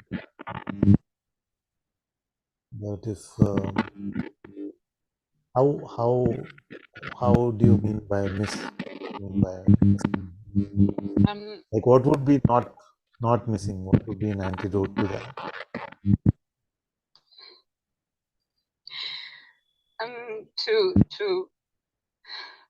To merge with you, to merge in this presence. I don't feel like I'm apart from it. Well, I don't know, like in two ways I miss you. One is that I really feel that urge within my heart towards you and Guruji and being your presence. This is also just so palpable, and this kind of hunger arises a lot recently. Yeah, I think this. And the other one, I don't know, recently I have no idea about anything, like I don't know anything. I don't know even, I cannot even listen you. I don't know, like word to word I can say. I don't understand anything, Father. I don't know what God is yet. I mean, I'm not even able to speak. Recently, I don't know what's going on, but I'm not saying it's bad or good, like just like this. But at the same time, I have to say that, yeah, I'm not doing so much.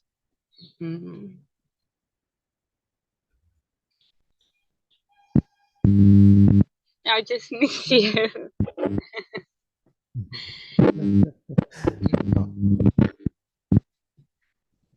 But also, like some kind of dirtiness is within dirt within my system. Yeah. I don't know, Father. I mean, I feel always good. I feel always good.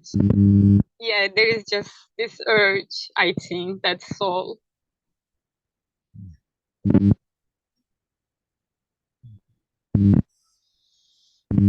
This urge to merge is very auspicious. It's very auspicious, and presence is right there with you. Sadguru presence. I'm just an instrument. It is right there with you. So you must hear that heart call and fully make yourself available to merge. And if you don't hold back from God, hold back from the then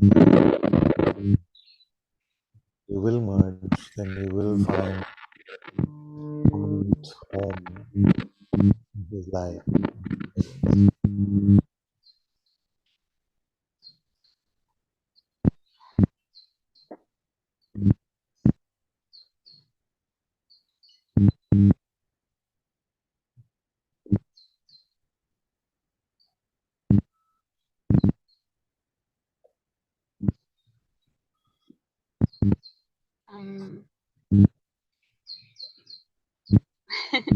A lot has changed recently, Father. But I don't feel any. I don't care so much. Like so much has changed, but I don't care. And yeah, this urge come after that, like only. I don't know what is God even, but only. I don't know, just urge. Very good. Yeah. And maybe I can share this. Like, there was little No, it's not important. Like, world has no meaning. I don't even need to swear. I don't know. I don't know. I don't care for. I don't care about anything. I don't care. Yeah. Yes. I'm sorry. Very good. Just love God, just serve God. The insight about God's presence is there with you. Hold on to it. Yes. I Nothing put. else is needed. Hmm? Nothing else beyond that is needed. It's all Recently, yes, like I'm making this conscious choice again for this. Yes.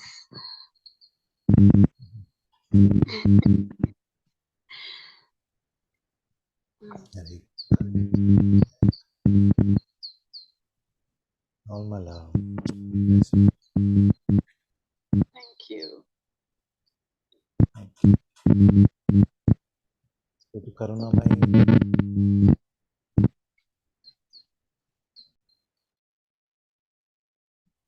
Hello, Father. Thank you so much. Welcome. Welcome. I still see Samia. Now I see you. Yeah.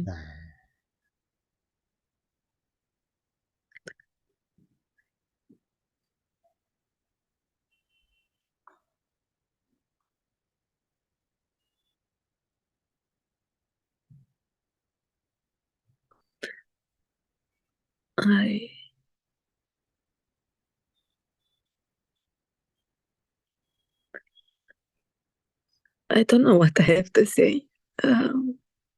Maybe to tell you I'm sorry. I'm so stupid sometimes.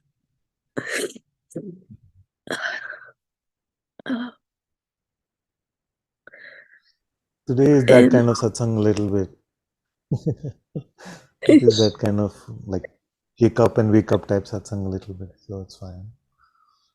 Yeah. And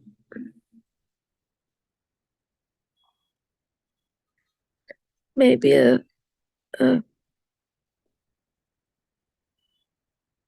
was quite sick in the last few days, and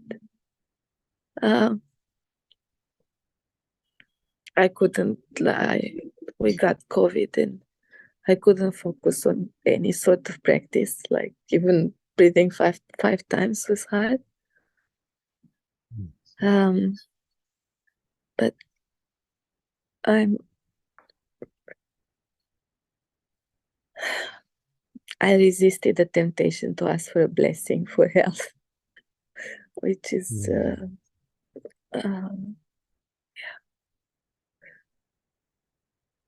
and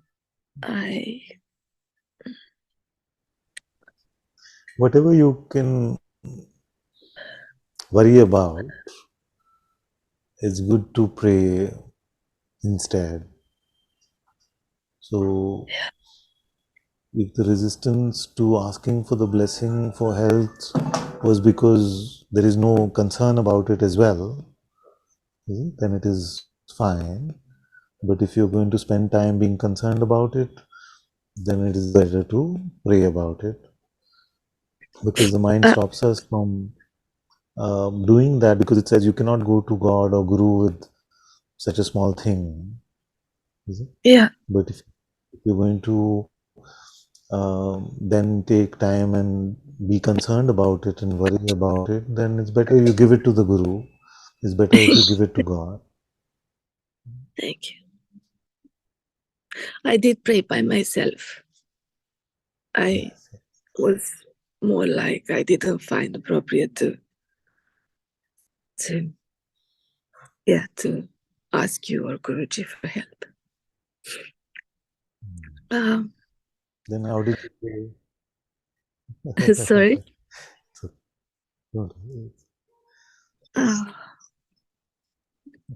I didn't hear you. I was saying that Without the light of the Sadguru within, it is not possible to pray. Yeah. Yeah. And if there is something I can pray now to you is to imbibe me with your love for him. And Yes, that is my constant love, constant blessing, constant prayer.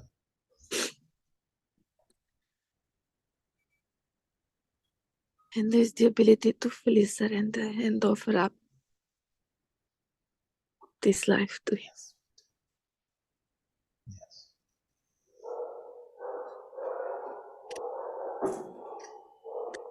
with full heart and honesty. Very good. Thank you.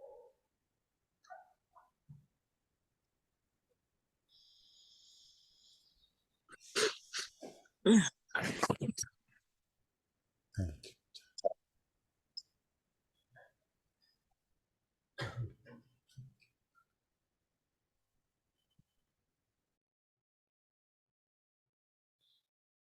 Okay. We go to Sama.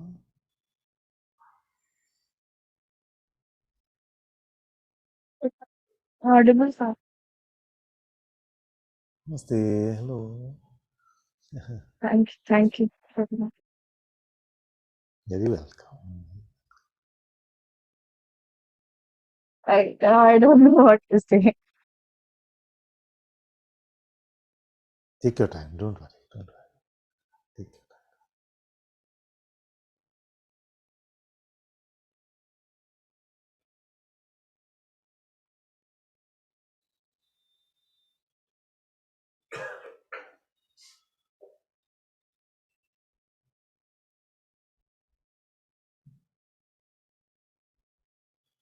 time. And I'm very thankful.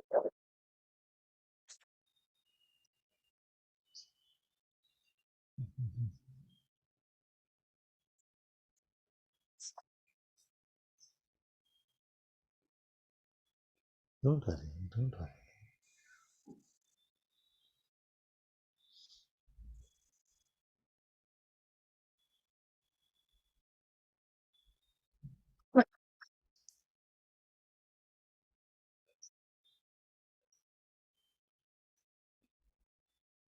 But I'm not being fully honest with my. I'm not being sincere.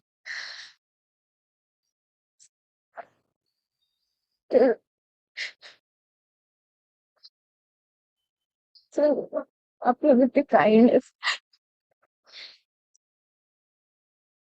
What is the last part again? After I've not been sincere? But still, I said I'm still so grateful. Like you are so um, you both are so kind fathers. And I also don't know is it like is it a story or is it coming from a true place? I don't know these things. Hmm.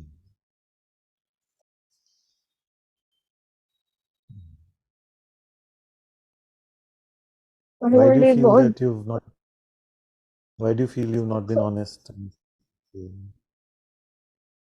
I'm not being able to share everything with full.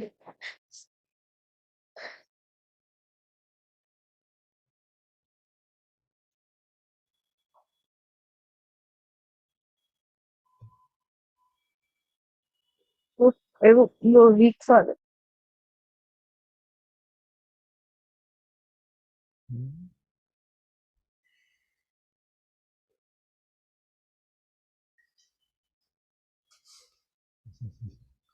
Just take a minute and breathe. Don't worry. Just breathe. Hmm.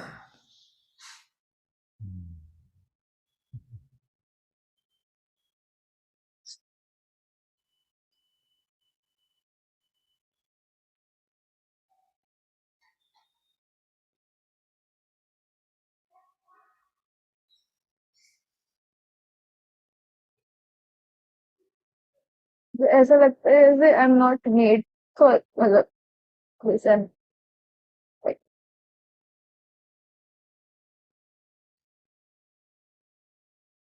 I'm It's wasting like much time. it feels to you that you're not good enough for this and you're wasting your teacher's time.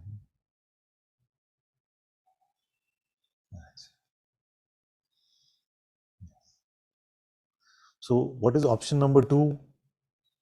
Suppose you're not good enough for this, then what can you do? But I can't stop coming to satsang. Like I've tried that. Can't stop coming to satsang. So suppose that, like another child asked me, she said, it seems too difficult. It just feels like I'm not worthy. I don't know if I'm cut out for God, if I can even do this. But when there is no other road that we can walk on, then it's not optional to walk on this road, isn't it?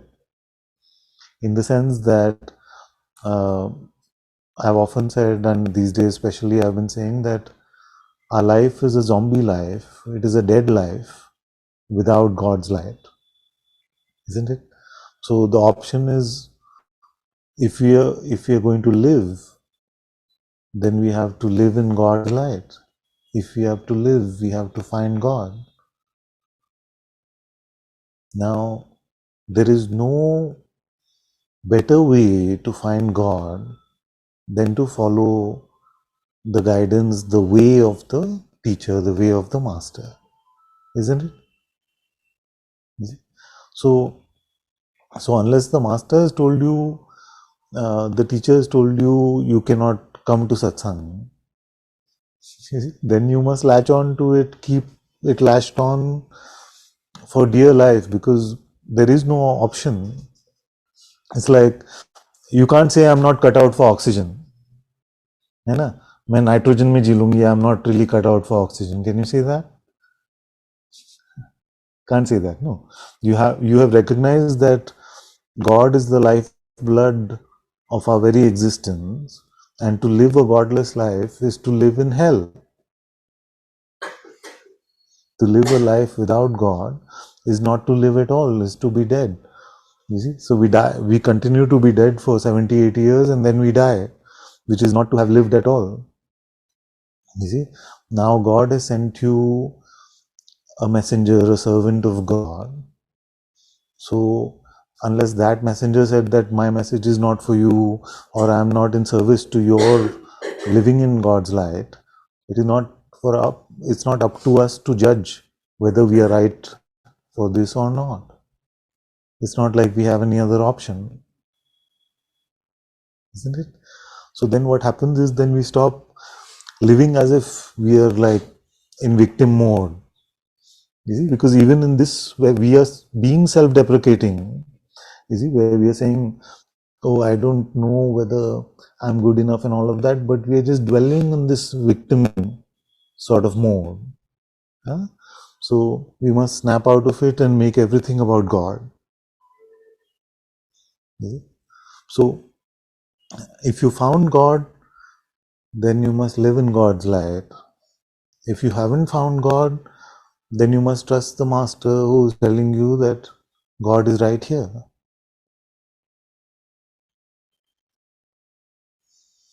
Till we have faith in our own insight, we must follow the master's words fully, faithfully, with all our might.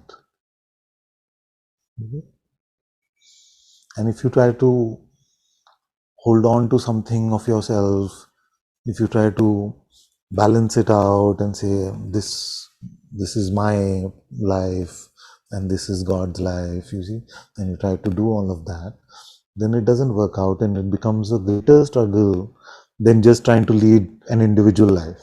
You see, that's why many who come to spirituality, they expect peace and bliss and joy and happiness, but for the first few days, weeks or months, it can feel like life has become even more of a struggle.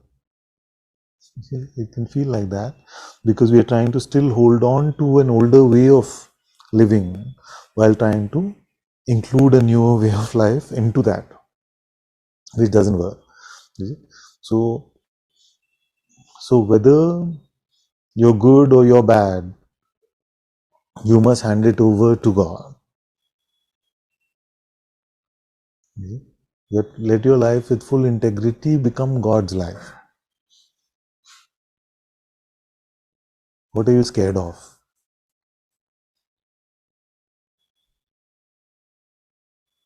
What are you scared of?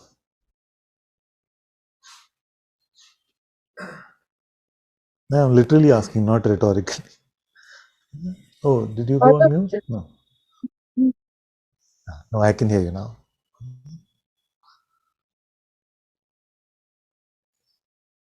There are a lot of fears, right? A lot of fear of judgment, not being alone, not living up to expectation.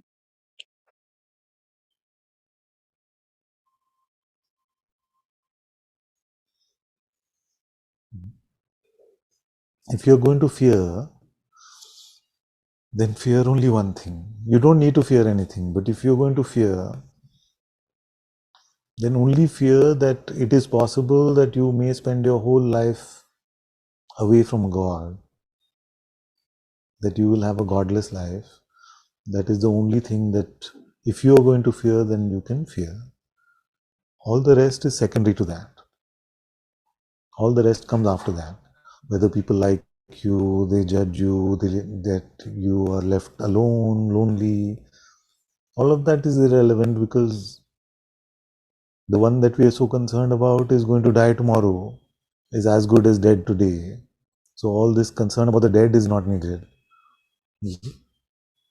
Just be concerned about the fact that have you found the Atma within? Have you found eternal life through the life of the Atma within? And if you haven't, don't waste a moment on anything else. Not one moment. Can you do that?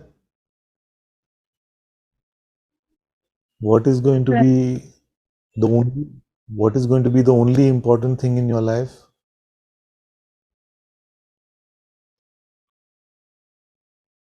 Find God.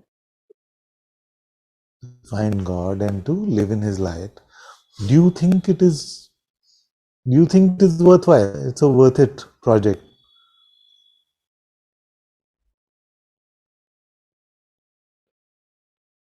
Huh? Would you rather find God, or would you rather find like the best things in life? A loving partner, best financial security, the best body that you can have, all the peace, the love. If you had to pick, if there were two ends of this, and you had to pick that you will have God and truth, but none of the good things in life, or you could have everything that is on offer in this world, what would you pick?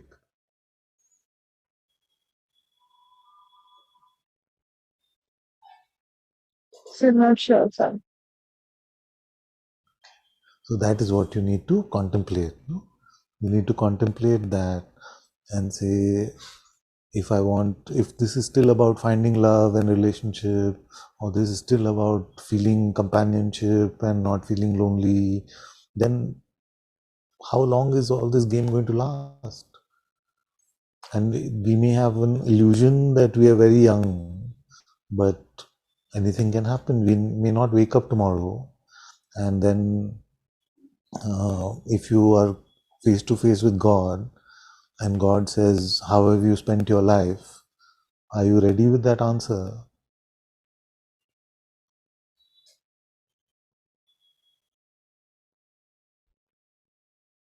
Are you happy to meet God in this moment?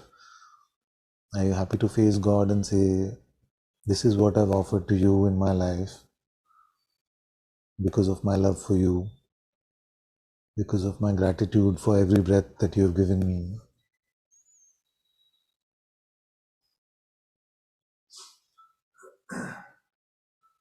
Okay, what is the best case scenario? Suppose you had all the perfect things in life. Then what will happen? You'll be very happy. Father, I deep down I know that will not last and that will not be. Okay, but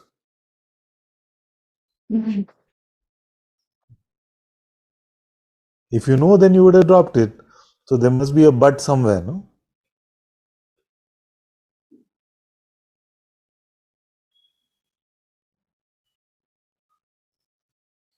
What is the but? Could it be that actually this world is only real and God is just an idea? Is that fear there? Ultimately, if I don't succeed in finding God, at least I should have a happy life.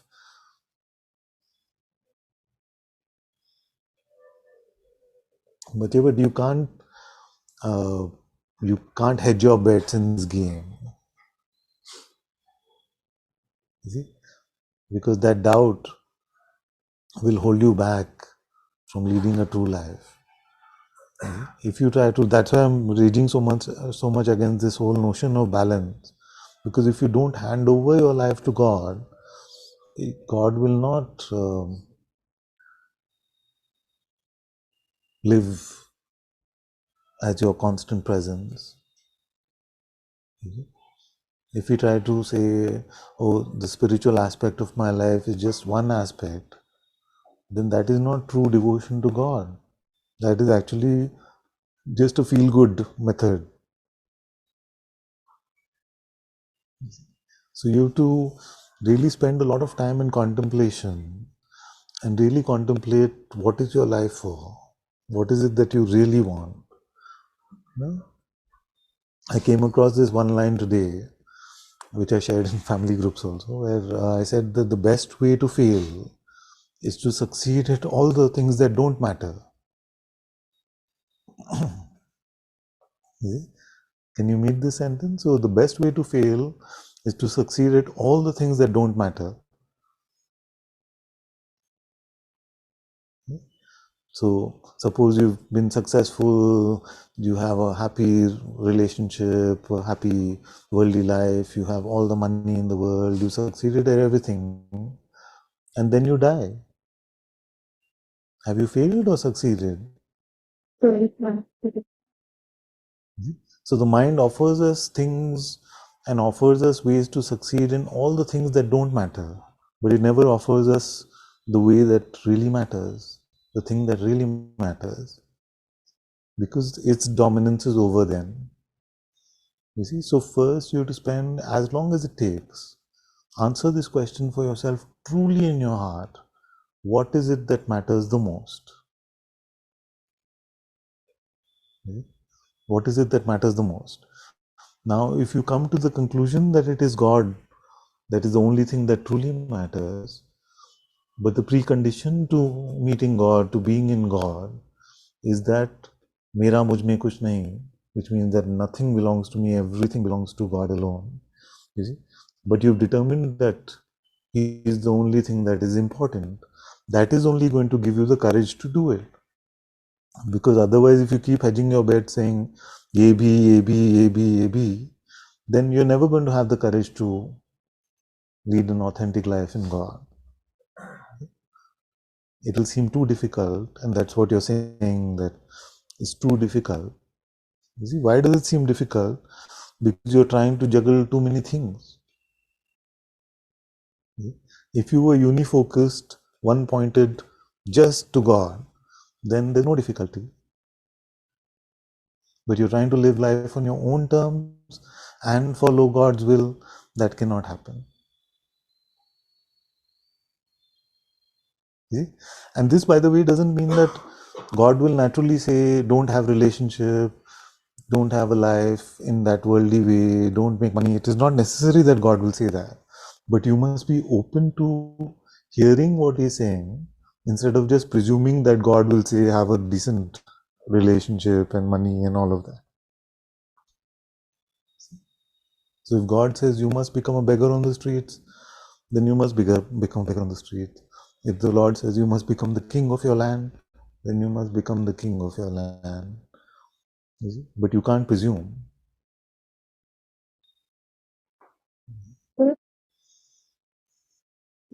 Like, like, even honestly sharing, सबसे ज़्यादा important, I, I can't imagine life without Ma anymore, or like, It's very good. It's very good to hold on to your teacher's feet with all your might. And I'm very happy to hear that my child is having such an impact on you. So I'm very happy that you found that. The best way to God is through the master's feet. But then you must be wholehearted in that. And you cannot hedge your bets and say, I will follow this much, but then I also want this, and because you're increasing your own struggle. If suppose your whole being had to be filled with oxygen. I don't know why these oxygen, nitrogen examples are coming for you, but, but if it had to be filled with oxygen, but you say, no, I want one nostril to have oxygen, the other one to have hydrogen, you see, then that can't work, no? Then you must fully inhale what is being offered to you with everything that you have. If you hold back, my child, is going to be a struggle. You must learn to fully surrender with everything that you have. So it's not enough to say that I can't do without this. You see? I can't do without this. You see? You must dedicate your life, your being, everything at your disposal fully to that. It's not a crutch for you. It's not a crutch for you. It is a way for you to lead a true life. Okay?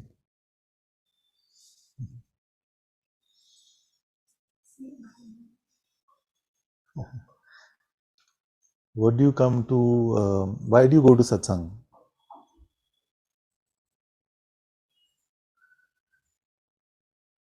सही में पता नहीं sir. Okay, what are the options?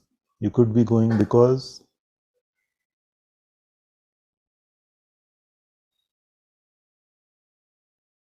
I love Master. because of the love that you feel. But for that, you don't need to go to satsang. You can just call her, or you can just, have a video call or something like that. Why do you go to satsang particularly?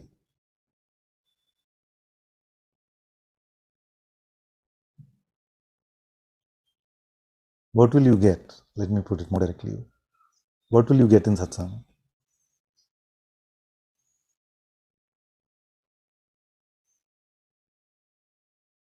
You just like the companionship, or is there something more? What is it? Something deeply touches Father.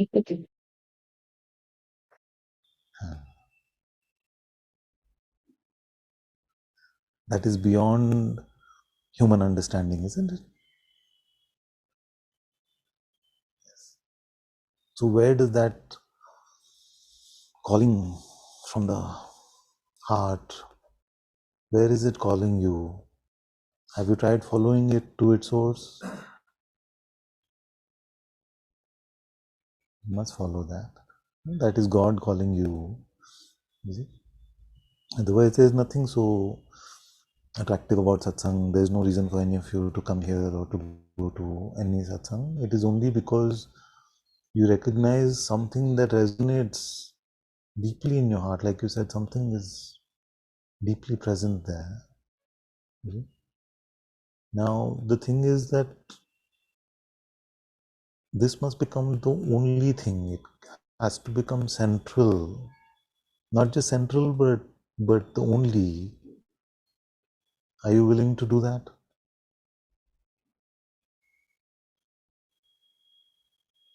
Yeah.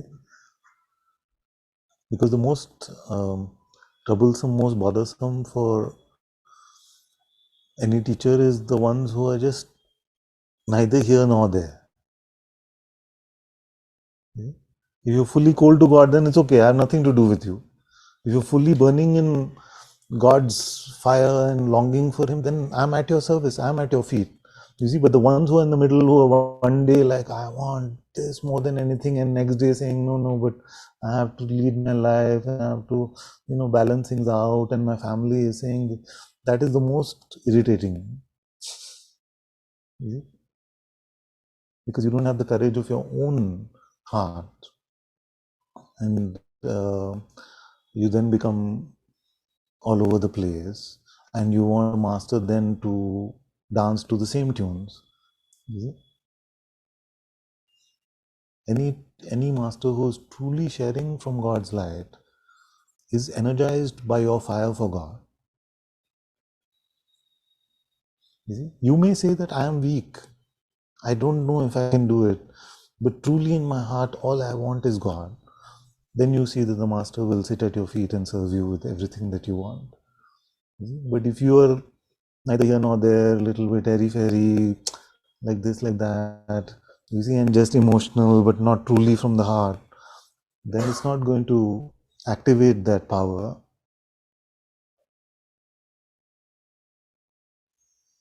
See this. You know what it means to be you know what it means to be from the heart but not emotional? Huh. So dive into that more.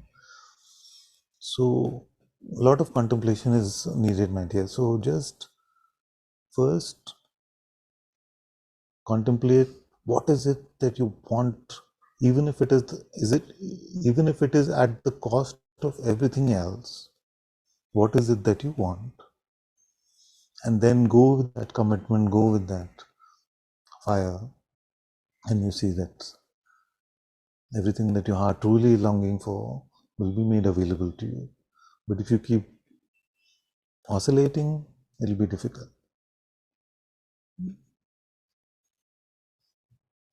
Very good.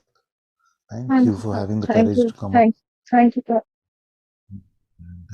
you spoke with integrity. So all my blessings, all my love is with you.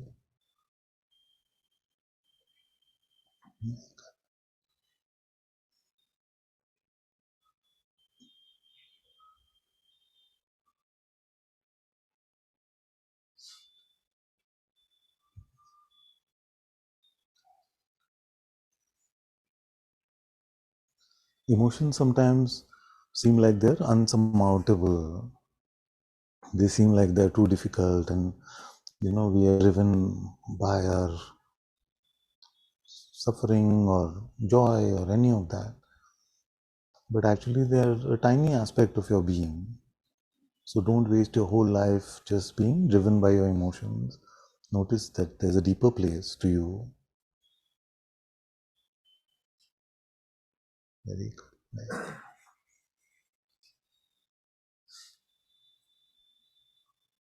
Let's go to Beatrice.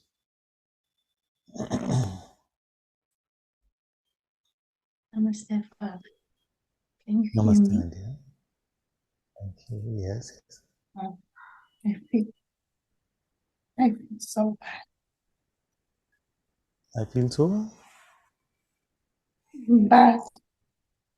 I feel that I don't Feel so bad. want to Like it was see a great. I felt it was a great satsang.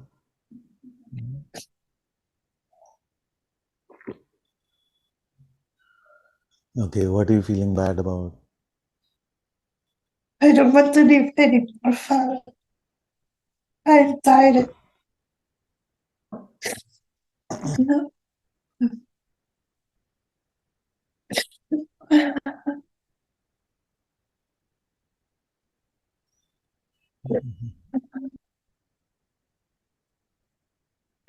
What will happen if you don't live anymore? What is the benefit of that? I don't experience life anymore, or pain or something. You won't. How do you know you won't experience? I don't know, Father. I just What if want you to just end it finish. here and instantly you're back in another body mind, which is worse, and then you end it over there and you're back in another body mind, which is worse? Do you know for certain that that can't happen? I don't know, maybe I will be a cat. Yeah, I don't know. But I'm tired. I Cat? don't know, Father. Is it? So instead of following the mind's escape route, which is to saying maybe you should just end this, it'd be better. Any life would be better than this. Even if I come as a cat, it will be better. That is what the mind is saying. You know? But the master is telling Yes, you but that I don't want to live anymore, Father. I don't want to meet anyone. Also, I don't want to work. I don't want to even go to the street. Can't, I can understand you. yes. So you have two options. One is the mind telling you, I want to escape all of this by dying or whatever method. But the master is telling you that the only way to escape this really is to transcend it and to live in the holy presence of God. Yes, Father. I see that is the mind, but Yes. it coming Yes. over and over during all the day, and I try to do my best. All my life, try to do my best.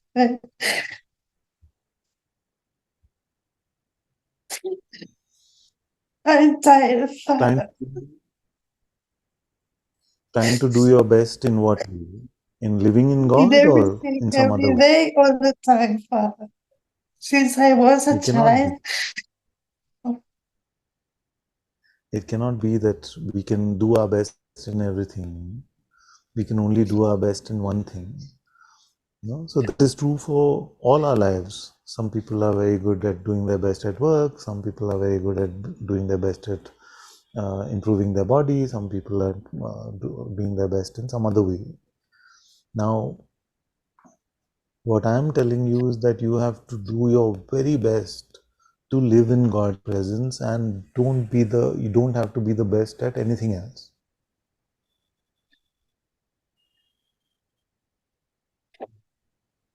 You can drop all of that burden, expectations, none of that matters, because the only thing that truly matters is God. And this ephemeral life anyway is going to end. Why do you want to end it in a way that you'll have to repeat this whole thing over and over again? End it in a way that you meet the eternal light, and it is the end of transmigration, the end of the cycle of birth and death.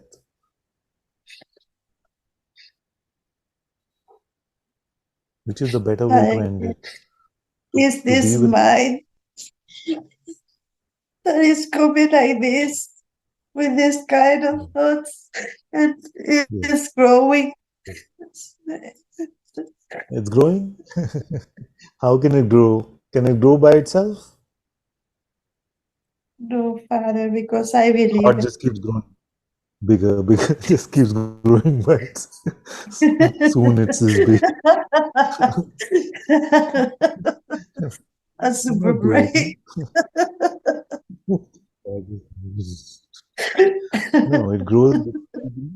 It grows because we It still. can explode. That would be Yeah. cool.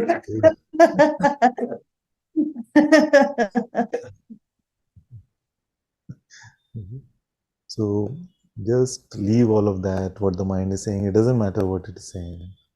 You stay with the presence in your heart. Maybe just fine.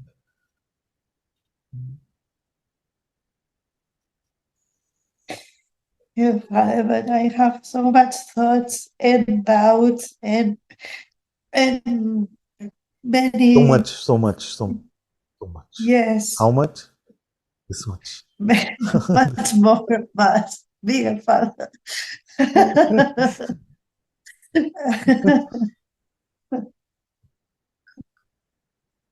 A thought is a mere mosquito.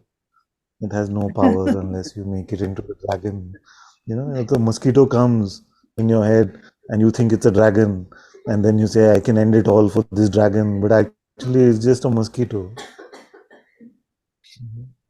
Yeah, I try to do You don't everything life.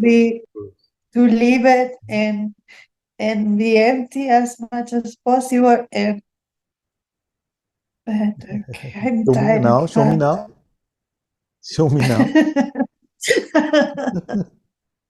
Because the mind says, I've tried everything, I've tried to be empty. Yeah, you see. I've tried everything, it doesn't work. I'm just going to end it.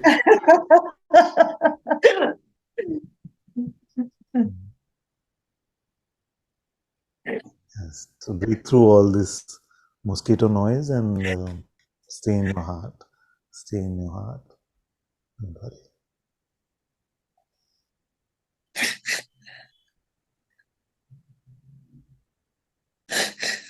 He doesn't want to drop the story, no?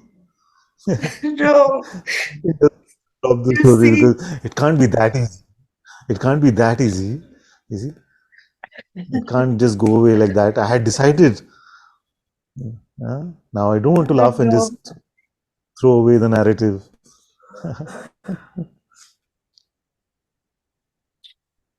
it's like it's COVID. I don't know what is the thing that is taking.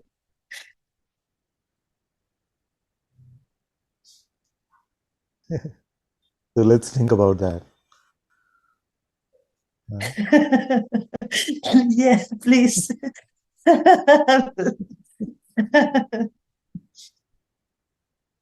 I need to resolve this, Father. Who is the one that is thinking? Let's think. I need to find the answer because I cannot live anymore like that. I don't want to live like this.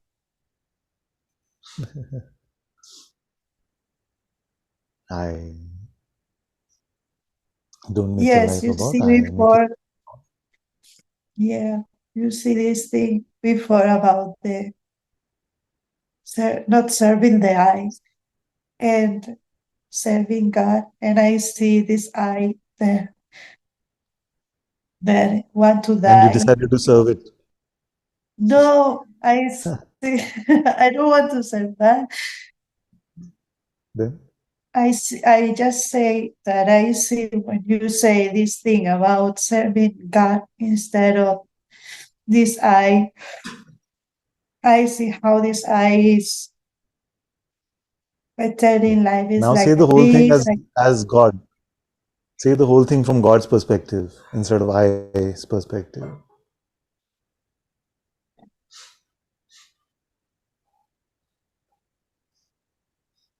Because you say that I noticed this, I was there, and then I. So yeah, then notice the I, leave the I, make it about God. What is God's perspective?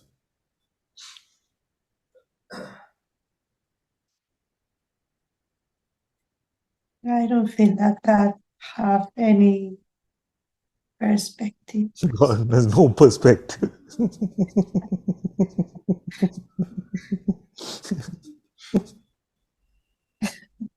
I really It's like, I don't think that God has any perspective. No? Because the mind will say, why you want to turn to God? God doesn't know anything. He has no perspective. Yeah. He's just neutral. Yeah. So why did I follow God's will? God's will is neutral. Go left, right, go either. I don't care. I have no perspective. Stay in the head, stay in the heart, stay with me, stay with the devil. I have no perspective.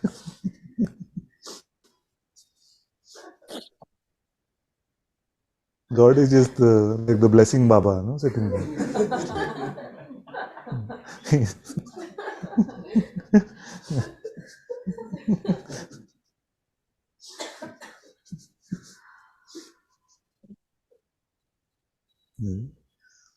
So how much we try to create God in our image, in our idea of what He should be, instead of just meeting Him, being with Him.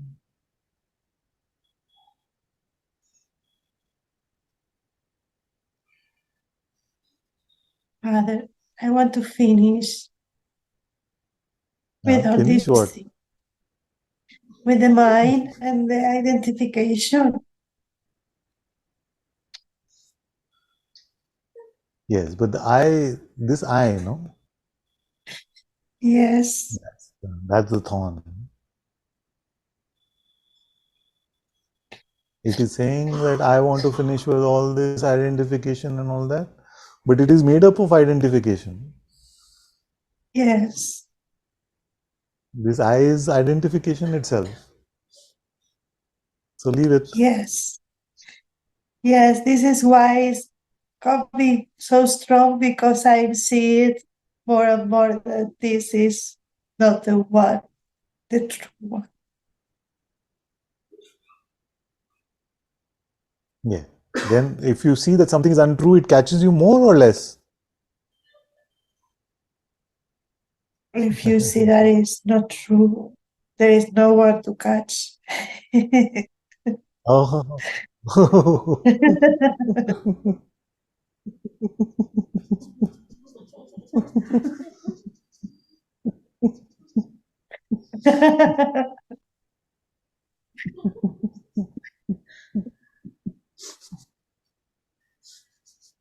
Good, good, good. Acha. Father, give me a blessing from the heaven, please. Blessing, blessing. Father, please give me the final blessing. Yes. The final blessing, please. Yes, yes.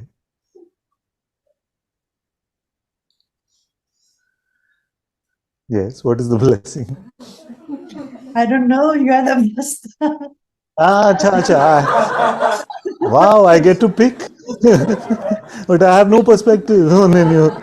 No.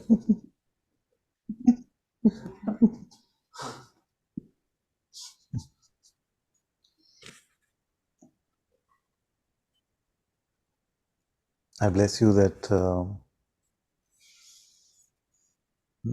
this fog that seems so true and alive at the moment, may you see through it and may you find such a comfort in being in God's presence, in being in love with Him, that may the mind never have the power to convince you of a false identity and any notions about how to fix your life. May you follow only God's guidance and His will. All my love, all my blessings are there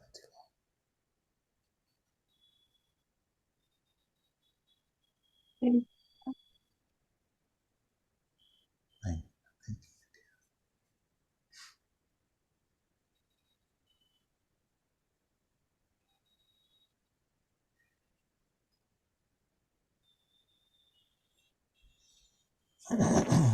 Okay, we'll close today because my throat is giving up and I feel like we've shared everything.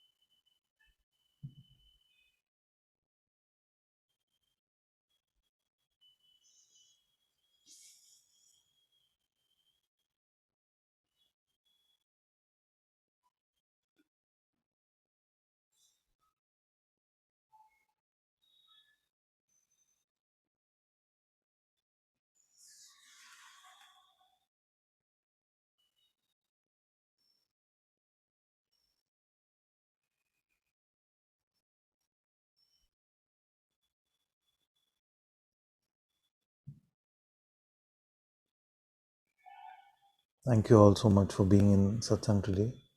Sadhguru Sri Muji Baba ki jai. Guru Kripa Kevalam.